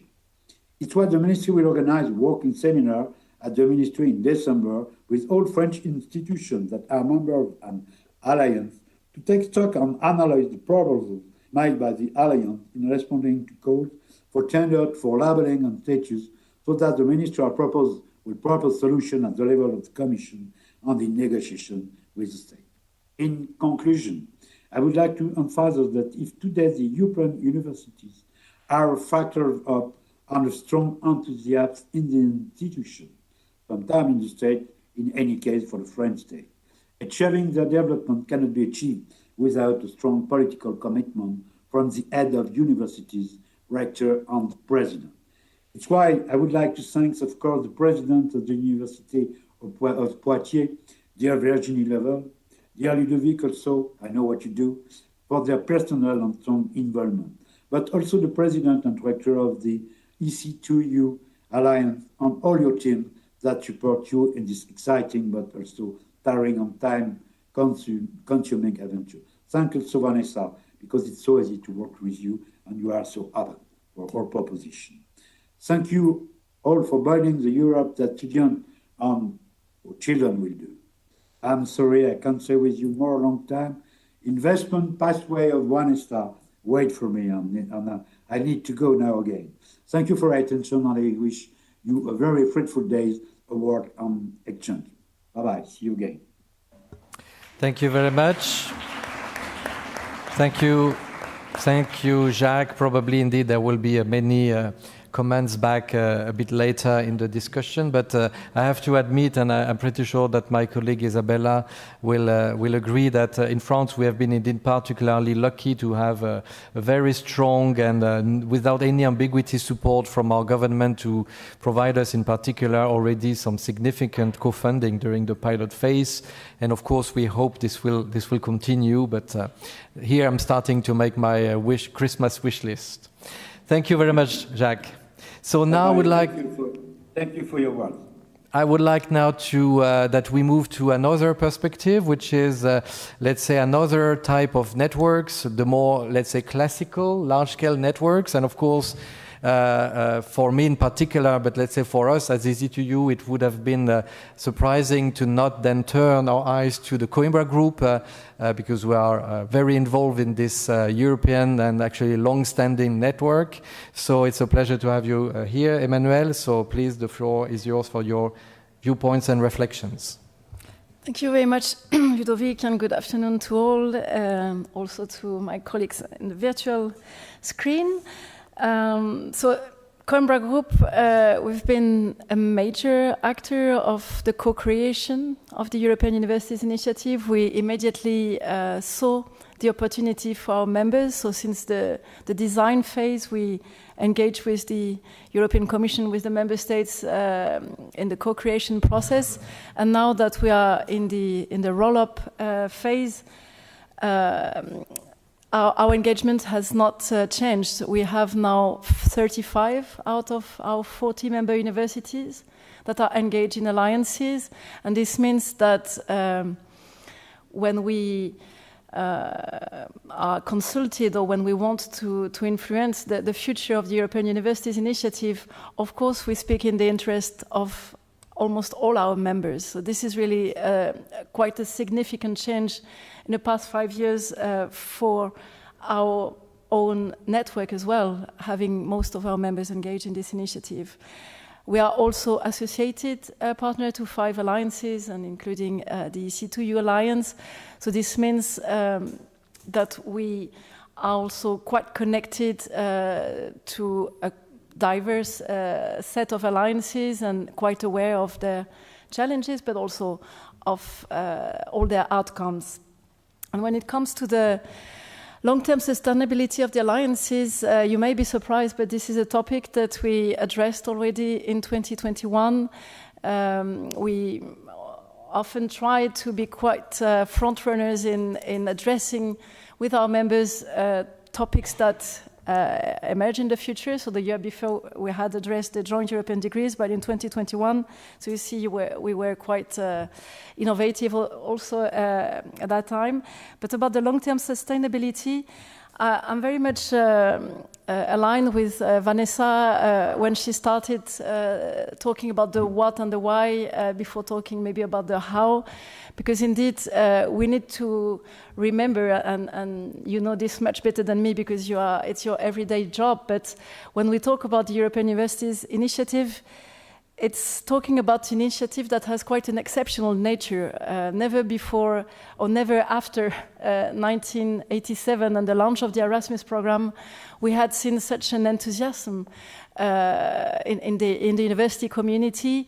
So one of the first requirements for maintaining the momentum that we have seen, and I think we are still in, is also to maintain the very specific nature of this initiative. And what we are very attached to is this bottom-up dimension of the European Universities Initiative, the flexibility, the creativity that is given to the higher education institutions to define what they want to do together when it comes to transnational cooperation. And this aspect for us is also very important when we talk about the long-term sustainability, because we will not maintain the momentum without keeping this bottom-up and creative dimension. So this, I would say, is the first point.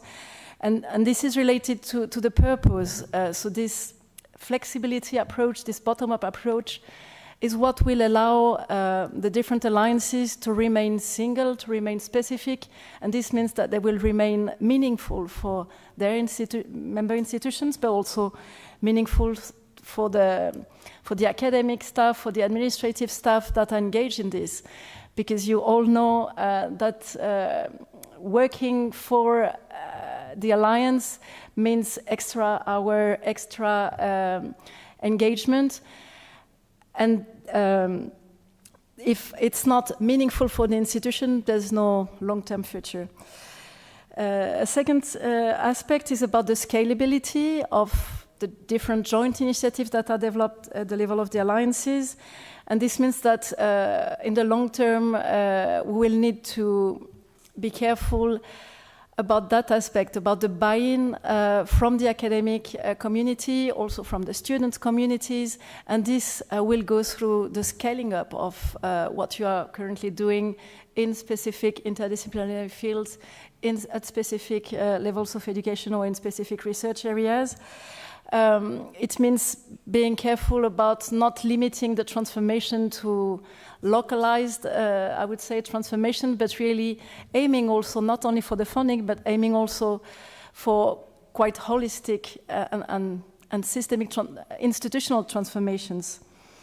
We had warned 2 years ago that it's very important that the structural building of the European universities gets the attention that it deserves, and is not hidden by the necessity, the obligations to fulfill for this specific project. So the scalability is very important.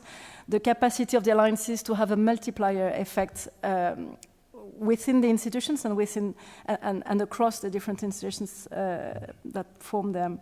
The third point is about the governance. During that session we organized in 21, there was that concern that the long-term commitment of the management will be needed beyond the leadership changes. So how will this initiative go through the different changes at rector's level in the middle long term will also be very crucial for the long-term sustainability of the alliances. This usually is overcome by the institutionalization of the alliance in the strategic work plan of the different member institutions, but we know that it's not necessarily the case for all alliances, for the 50 alliances, but this is a very important point to really have the embedment of the alliances in the institutional strategy, whether it's 4 or 5 years strategy. Another element is the continuous political support, because of course if we have reached this momentum with this initiative and not with other actions or programs that emerge in the past 10, 20, 30 past years, it's because there has been an incredible alignment of ownership at the highest political level by heads of states, by ministers themselves, and by the leaders in the higher education institutions. But this political support that has been particularly significant in 2017 with the Sorbonne speech, which is still very high. We can see it through the different presidencies of the EU Council, which have the alliances as one of their priority, will need to be also sustainable for this initiative to be sustainable in the long term. And this does not only come with speeches or having this initiative as a hallmark of the presidency's calendars, but this requires a commitment in changing, adapting the regulatory and legislative frameworks. And then comes the last one, not the least, the funding, the necessity of a continuous financial support. So when we discuss with our members, it's very clear that it's not realistic at all that alliances become self-sustaining. This is clearly a no-go. There are also some examples, even if the KICs probably are very successful in a number of areas, it's also clear that that specific funding and business model is not appropriate for the alliances. It's also not realistic to expect member states to take over all the burden of the long-term financial support, and we can already see now, 5 years after the launch of the initiative, a clear asymmetry between the financial support at EU level and the financial support at member states level. And it's not realistic that member universities sustain the existence of the alliances, because we clearly know also the landscape of funding in higher education in Europe in 2023. So what the Coimbra Group has been calling for is aligned to what you have heard also here and there. It's about a long-term structural programmatic funding covering in a holistic way all missions of universities. And here, clearly, we are facing the legacy of history, I would say, because whether it is for this specific initiative or for other forms of cooperation that Europe's universities want to implement, we suffer from a long tradition where funding for education and funding for research, but not only funding, policy programming for education, policy programming for research have been separate for many, many years. And this is deeply embedded also in the funding structures, in the funding agencies, which make it very difficult to work jointly with research and education, but also to harness fully the potential synergies between the two. And this is where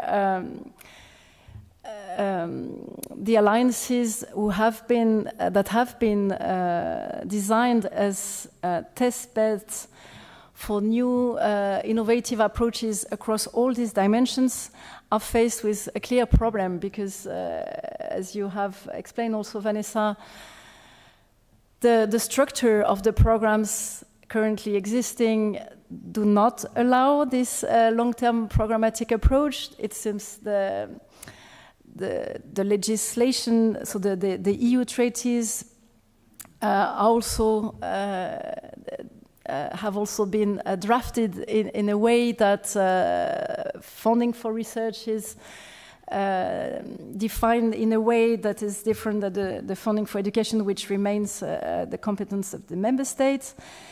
So it's really central that with the opportunity of a new multi-financial framework ahead of us for post-2027, we managed to be more innovative in that sense. I know that in the alliances, when I talk with some of you, the key word is nothing is impossible, and you have demonstrated this. Let's see if in that area as well we can prove that nothing is impossible, and we manage to finally break these silos and be a test bed here also for the rest of the higher education sector. So maybe I've been a bit too long. But, no, actually, we were just completely taken, because I personally believe that your points are particularly relevant to the discussion today, and as a sort of temporary sort of take-home message, I would see that we are clearly at the crossroads at the moment, and basically this discussion that we are having in the specific context of the alliances is actually a much more general discussion, which is in some ways the same for the individual universities. Are the policymakers ready to continue to invest in knowledge being the true intertwining of education, research, and innovation, and service to society. So yeah, we are at the crossroads, and this discussion is actually much more general than just the alliances. Well, actually, this sounds like a very good transition to now hear the viewpoint of the individual universities, and I'm very pleased that we have with us the rector from the University of Turku, Jukka. Please, the floor is yours. Thank you very much, and very good afternoon to all of you who are here, and also online, especially there. Okay, I have about 5 minutes. I may have 5 points, and if I calculate it correctly, then there will be more than 5, but I will see that how it goes.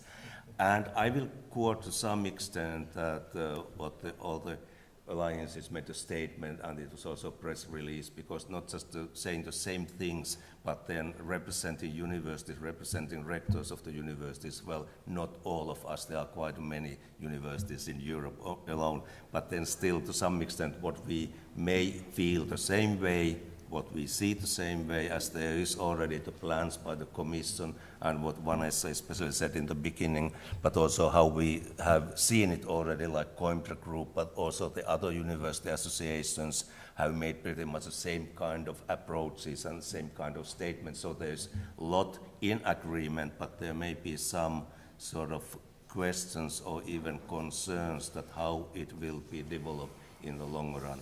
I will start with that, really, that yes, European University Initiative, it is not a project, it is really a transformational process, a long-term transformational process. But then, what are we transforming? What is the point there, really, when we say it that way? So, okay, we understand it, yes, but then it should be defined in a more concrete way, actually, that what we are really transforming, in what time, what is the speed, what we are going to transform, change, actually transformation means changes, and that's, I believe that that's quite important for the universities in Europe to know actually what is the transformation. Because when we look at the broader, well, this is broad too, but broader European Union policies, then we pretty much know when people are talking, whether it's politicians or whether it's like even academicians, so that when we talk about the green and digital transformation, there's a lot of ideas on that, but still the direction and the goals are quite clear there. But then this, yes, it is a transformational process, but maybe this is for Vanessa or somebody else that really answering it as well as it can be done in that sense. Okay, but we agree on that. It's a long term and we need changes too.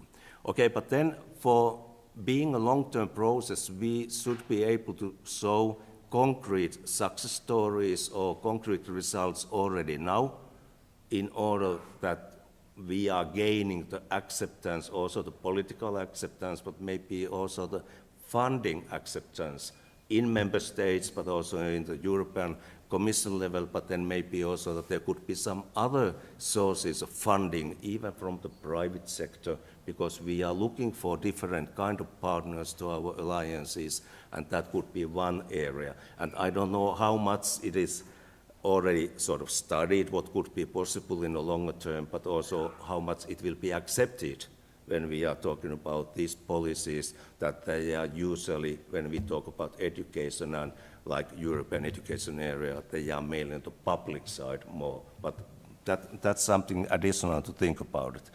And then I would say here also that, okay, long-term process, now we have quite many alliances and quite many members there, but there could be much more. Okay, 600 is the goal there.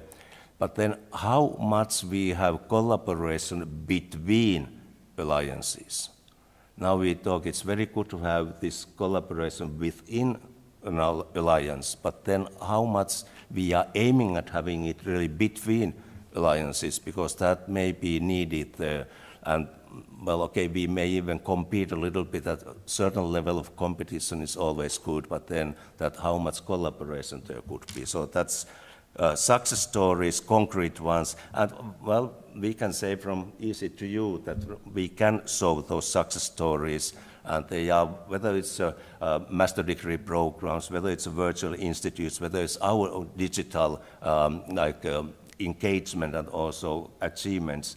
But then very important is actually how active students we have. It has been visible today, it has been visible for the recent years, and that's really because the students are the future of our countries, of Europe and so on. So how much we can see that really there will be something new, something value added, something international collaboration, much more for our students in these alliances. That's very, very important. Okay, second point. About the funding, but I may still come back to the issue that it has to come from European Union, but also then member states. And it's, you know, it's not very nice to say that, okay, I come from Finland, and actually Finland is one of those countries that they are not doing the member state funding as they should be doing. And there are now big differences between European countries, and then it means there are big differences between European universities. So this is not very coherent approach in that sense. Okay, we know it's our member state government's fault, so to speak. Maybe we haven't been able to sell the idea, but it has to be changed in order to make this that kind of equal and also sort of transparent funding process in that sense, whether it's a longer term or in a shorter term. And then we need this funding, like I said, maybe some private companies could be the private funding part of that, or that kind of public-private partnerships, what we often talk about, like when we are like operating and functioning in other continents, but that could be quite important, or not good, it is very important in Europe too. Okay, then there's also these words that how we are unfolding fully potential multi-mission transformational things of the EUI beyond the current Erasmus+.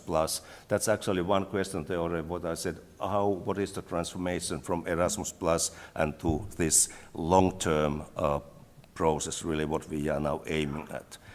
About funding also, that maybe, well, Vanessa may guess it in advance that, okay, it divides universities, it may divide university rectors' opinions in that sense, but at least we had a Nordic countries meeting just a couple of weeks ago, and the message was clear from there at least that the funding to have more research in alliances, that funding should not come from the Horizon programs. Now we are planning the framework program 10, and that's quite clear. But we know that there are different opinions, different attitudes on that, but still at least Pillar 1 in Horizon or framework programs, European Research Council grants and that funding should have that excellence there in the future too, because excellence means competitiveness for Europe, and competitiveness means actually well-being of European citizens, and that's something that we shouldn't go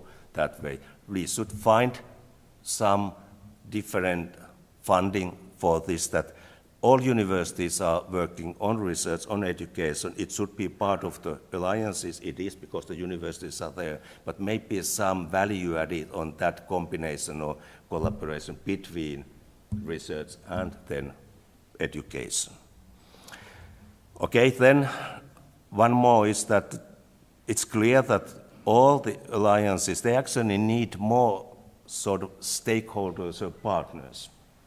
And that's that we are creating that. We have associated members. We have here Ivan Franko University leave from Ukraine, and this associate member may be in the future full member in our alliance, EC2U, but still that way. And why we need more these stakeholders? Well, just to discuss with them in general, but then gaining the political power that these are important things, these alliances, and how they also will receive member state funding if they are not doing. But that's not the only reason. But to discuss the establishment of a sustainable, like we have been talking, and predictable investment pathway, and that's, yes, we agree on that we need this investment pathway, whether it's architecture, whether it's goals and instruments, how to reach this, but so maybe how much clearer and predictable and sustainable we can make it, that will be very decisive for the future success. And then when we say that we need this kind of coherent approach or framework, it does not mean that it's the same framework or approach for all. There is diversity within it, but it should be at certain quite high level that there is coherent, same kind of framework to do, but then there are also that kind of possibility for different kind of diversity, really. Then, I said already that research and education should be together, but then we should think about, it was mentioned, this excellence initiative. And actually in Germany, it's a long time already that when Germany started the excellence initiative, and whether it will be the same kind, whether that will fit alliances or the European University Initiative in the same way as it was actually intended, then the question comes between also excellence and widening. And again, some people know that this is one of my favorites, but it's actually the point there is that yes, we need widening, we need cohesion policy still, but to what level in order to see that the competitiveness is strong enough to make these changes in Europe what we are needing. And then that should be built on the millennium-long tradition and values of the universities in terms of really autonomy and that kind of things. And I was worried when this, some other people also were worried when this European strategic autonomy was introduced. And we know that it's important for like some energy sources, it's important for critical raw materials and so on, medicine, also drugs and that kind of things. Yes, we need that. But then for science research, it's not the way to do. It's not even for the international trade way to do. And so then it was nice development actually that then this open strategic autonomy. And what it means is that, okay, we collaborate multilaterally wherever we can, but we act autonomously wherever we must.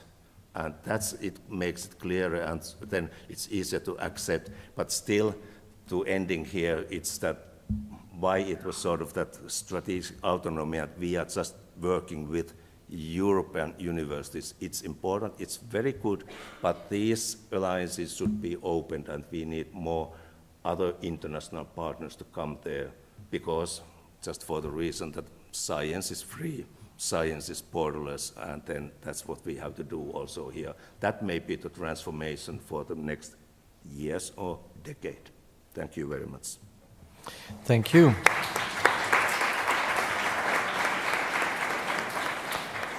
Important reflections, I believe, and maybe one very quick comment. I use my privilege of moderator to say that actually maybe one reason of this divide that Vanessa was mentioning, that you also mentioned about the fact that in some cases we see the same universities wishing more funding for the alliances, but at the same time asking that this money does not come from the research and innovation program is very simple, because we are all afraid that again this framework program budget will be cut.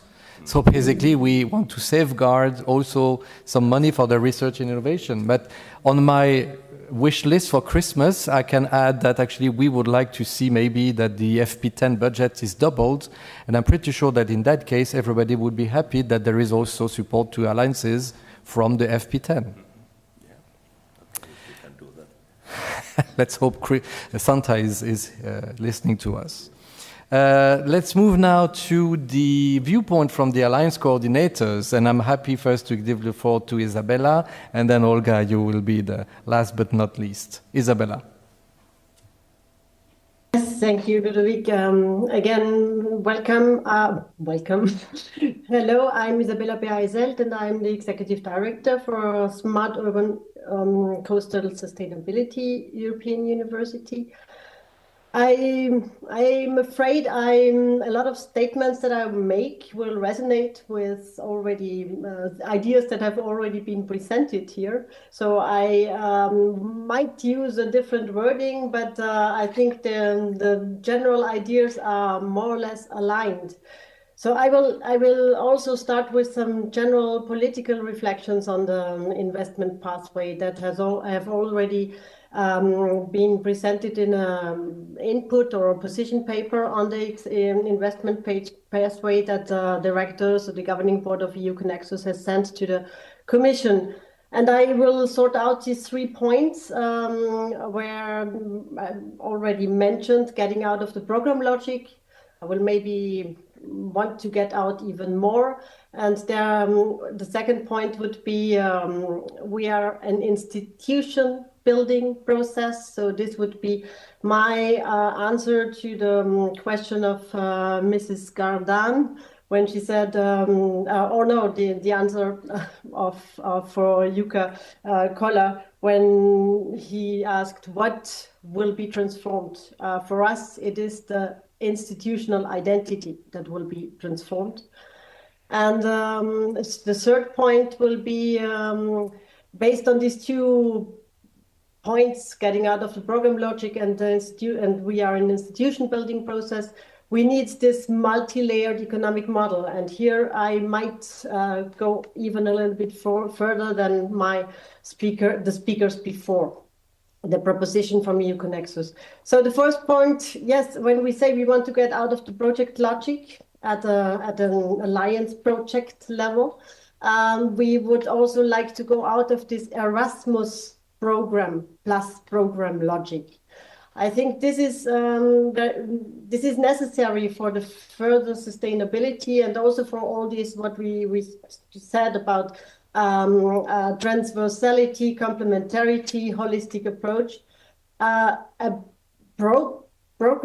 Erasmus program is predefining the activities, even if it's flexible, even if it's talking about research wherever relevant. For us, research is relevant across the activities.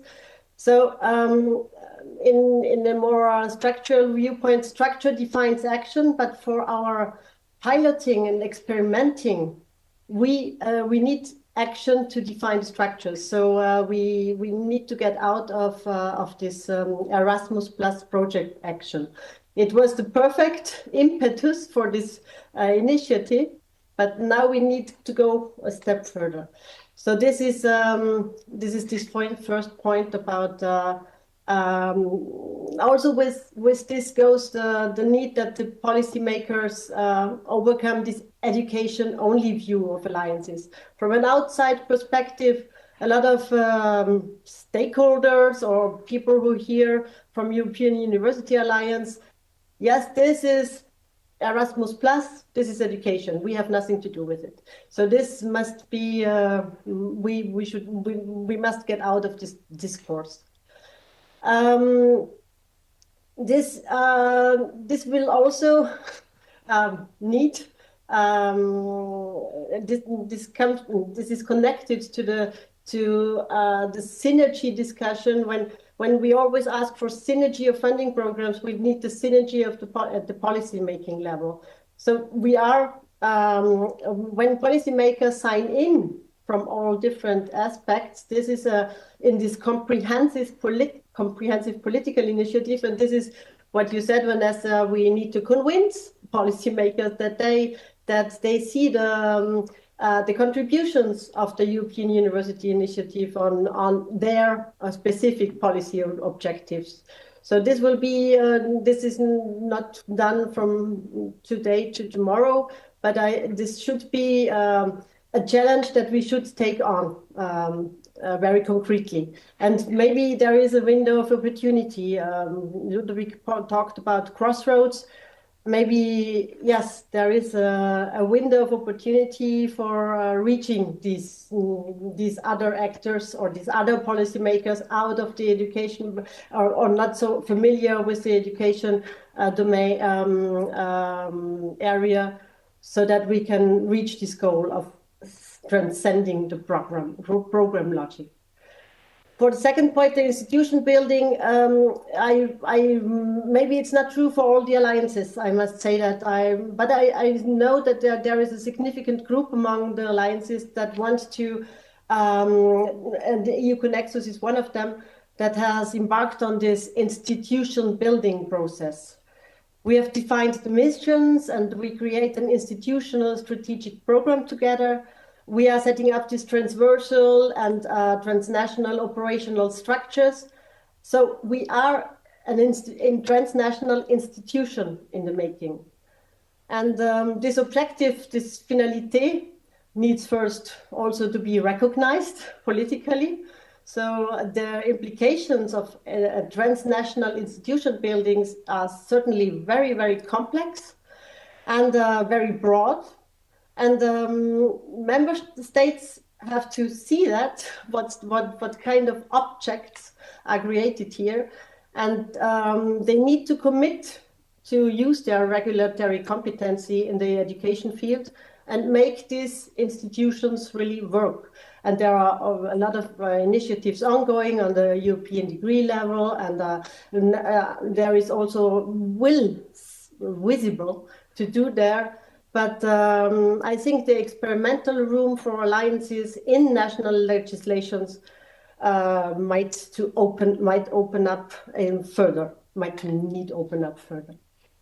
And the third point is this economic model that we need for this institution. So the transnational institutional structure needs a transnational basic funding mechanism. So that basic funding mechanism is not only a synergy funding at the European level, it is a member state and a European funding mechanism. So I talk here about, for example, staff for governance, management, administrative infrastructures, basic services, such as legal services, for example, but also core activities. So core activities that can concern each of the university missions. So what the mission statements include. Such basic funding would be sustainable and long-term, of course. Complementary funding could be project-oriented. So for other specific activities, this can be provided by other funding programs. But you see here this patchwork for the basic and core functions must be ended for guaranteeing sustainability. And this, what we here propose as an economic model is would be not a simple, but an intergovernmental contract. So a contract, a so-called performance contract between member states, the European Commission, and the alliance universities. This contract could rely on a European policy for education, research, and innovation that is negotiated by the member states and the Commission, and the European universities respond to this policy demand with priority programs and priority actions. And so this basic and this performance contract funding must be, of course, long-term, and must also have these flexibility mechanisms to adapt and to react to unforeseen developments. The EU Connexus rectors are in the beginning of discussing a concrete proposal for such an intergovernmental contract. There is the window of opportunity for opening up this experimental space. Maybe we will together arrive to find a pilot framework for these experimentations. We will join, of course, or this proposal is inspired, of course, by the recommendations that are coming from the pilot projects on the legal status, and we are very happy that these pilot projects exist and were initiated by you, Vanessa, and your team. Because here we get, of course, the evidence, and the structuring.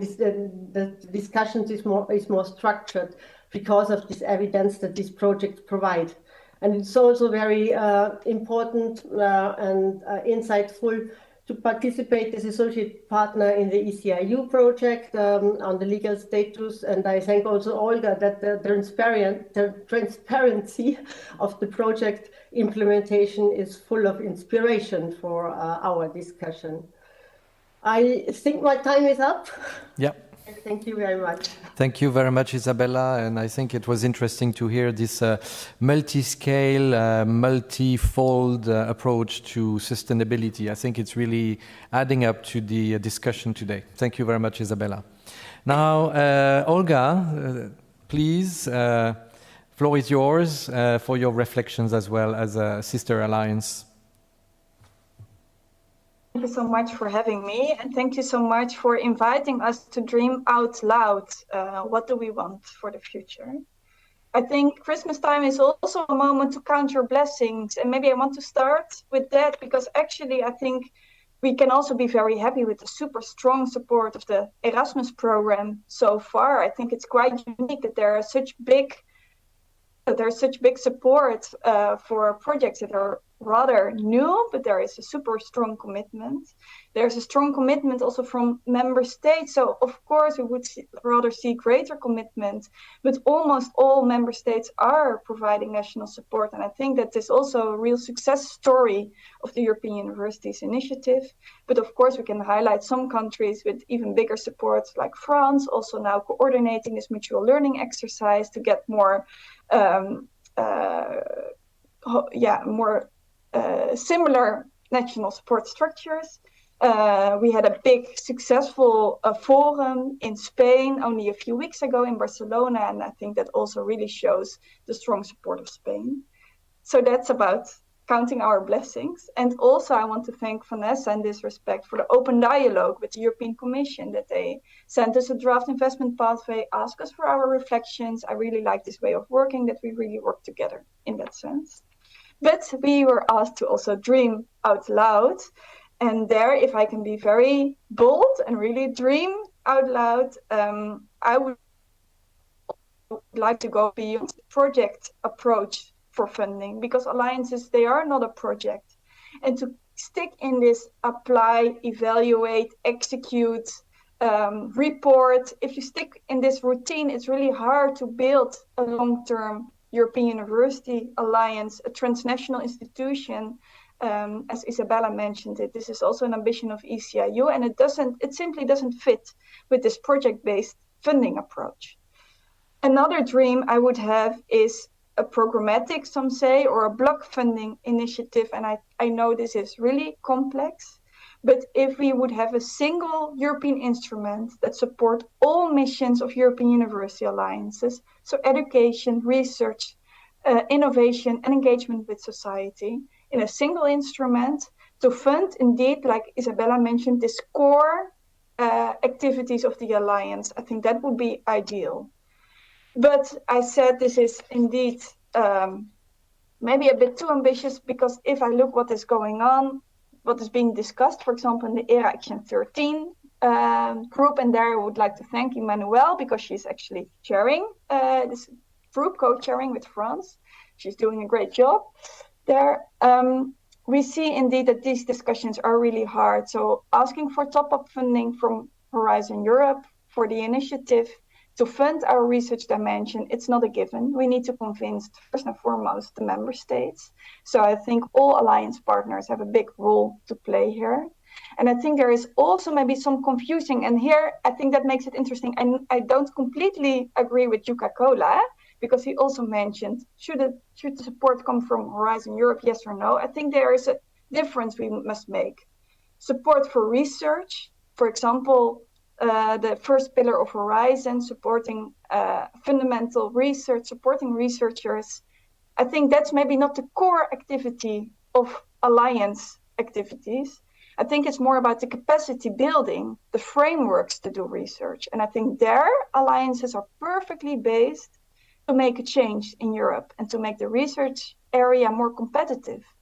Because we do a lot of work in empowering higher education institutions, in supporting research careers, in knowledge valorization, in providing access to excellence. And these are not not just some objectives, but these are the ERA actions, actually, the current European Research Area actions that member states and stakeholders committed to. And I think strategic university collaborations like the alliances are perfectly based to make a difference there.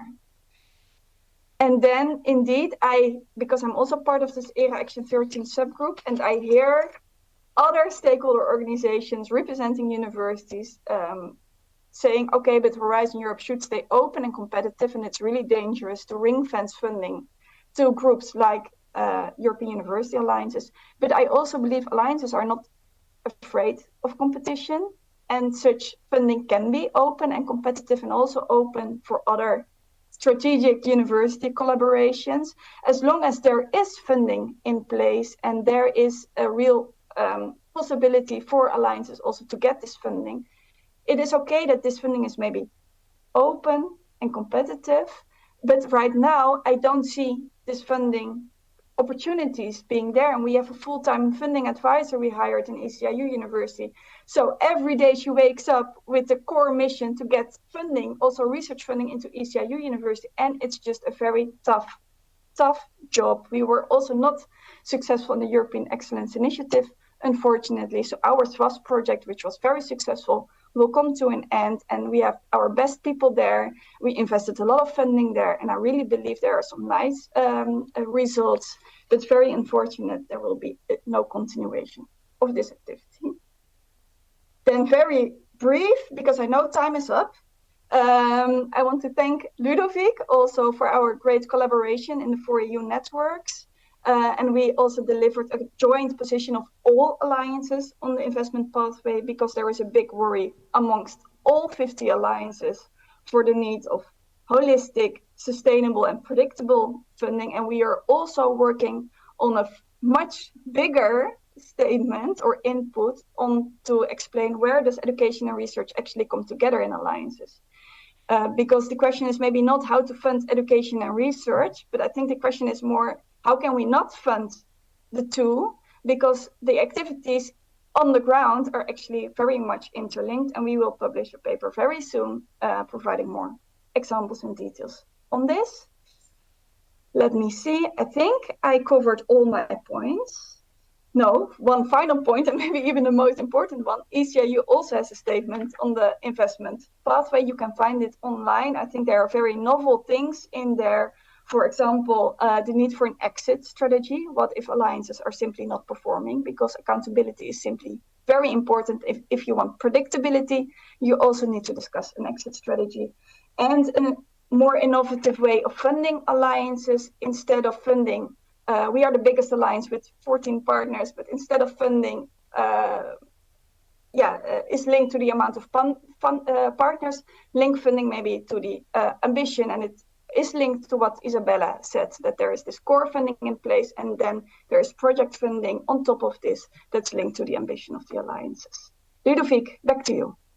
Thank you very much, Olga. This was also, I think, very complementary to all the viewpoints that we have heard. I look at the clock, and indeed, as you can all have guessed, we have somehow we took more time with each of the panel members, but I deliberately decided to not cut the discussion, because I think that these points are very needed. They need to be put on the table. And I think it is in the tradition, and correct me Vanessa if I'm wrong, that indeed we all agree and accept to put all the ideas on the table, and then we will see where all these things go. So which means that indeed we will not have the time to interact with the room. I'm very sorry for that. You can blame it on me. After the meeting, I will be outside. You can kick me, do what you want. I'm here for that too. But maybe actually I would like to ask our panel members to give a very last one sentence, really one sentence, and don't make it as a Proust writer, the French writer, where a sentence can be 3 pages long. So one short sentence as your main take-home message, and I will do the final conclusion. So maybe Vanessa, I know it's difficult because you probably want to react also to all the comments, but I count on you to be brief. Okay, I would have a lot to react and to say, but I understand that you want me to be brief. I would like to say, be careful. Be careful with the word that you use, because they can be very easily misunderstood by the policymakers. When I hear going out of Erasmus Plus logic, it can be very easily misunderstood. It could be understood by political leaders that together with an exit strategy, that basically there is no need for Erasmus Plus funding anymore, and that it should be self-sustainable. But at the same time, Emmanuel said that it's a no-go. So be extremely careful, because you're thinking about the logic that exists now. But with a new program, it's up to us to invent the logic of each program. And so far, where is the center of gravity?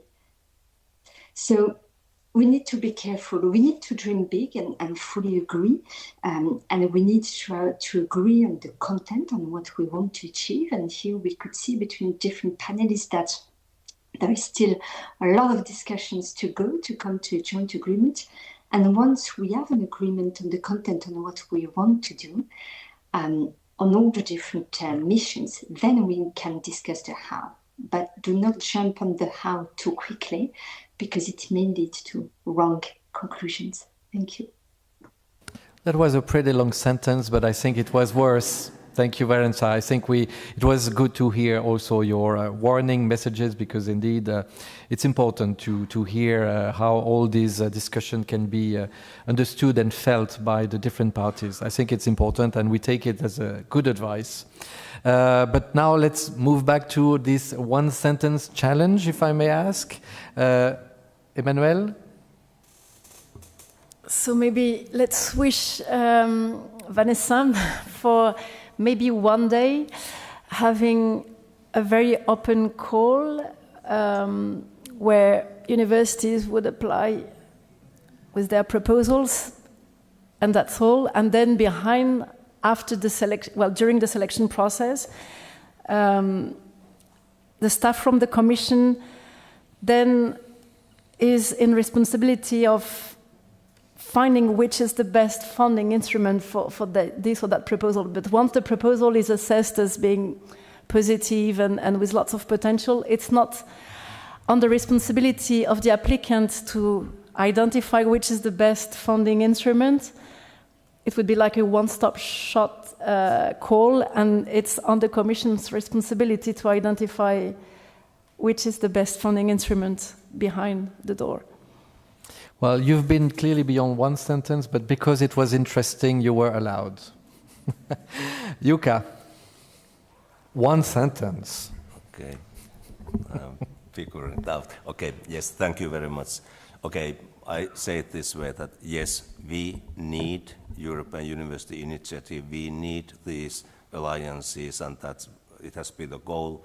But then also that how we build true predictability and also sustainability in their different dimensions, that's what we need, and that's why I sort of reflected that what is the transformation. And so when we agree on that, so it will be a good future. Thank you. Thank you, Yuka. Isabella, one sentence. I know you can do it. Yes, I can do it. Now I will transform my sentence out of the Erasmus Plus program logic to overcome the education only view of the Erasmus Plus program, because this is maybe having a more comprehensive view on education as such, because education is, however, the basis for everything else. What we want in Europe, starting from identity, citizenship, informed discussion, competitivity, economic progress, innovation. We have to start by educating our citizens. Thank you very much, Isabella. I understand that you're asking for pushing the barriers and frontiers of Erasmus in some way, not going out of it, but just making it even bigger. If you like this better, Vanessa. I think we can work in that direction, yes. Yeah. Olga, you will have the almost final words. So maybe instead of one sentence, one word, then I would say collaborate together, because then we can really make a change. So thank you for organizing this, Ludovic, because this is about collaboration. Absolutely. I think it has been a very interesting discussion. Something I should say sometimes is not at that level when we all have meetings, but today I believe that really a lot of innovative ideas have been put on the table, and this will probably feed the next discussion. So my final word will be, and I will actually quote the Coimbra Group motto, a tradition of innovation. As academics, we know how to innovate. We've been doing this for centuries. So why not doing it again for the alliances? I'm pretty sure we will succeed. You will be helping us in that regard, Vanessa, I know. And thank you in advance for your support. And thank you all for staying with us until 36, a few minutes behind schedule, but I think it was worth it. Thank you all. Thank you to the panel speakers. Thank you all online as well. Bye.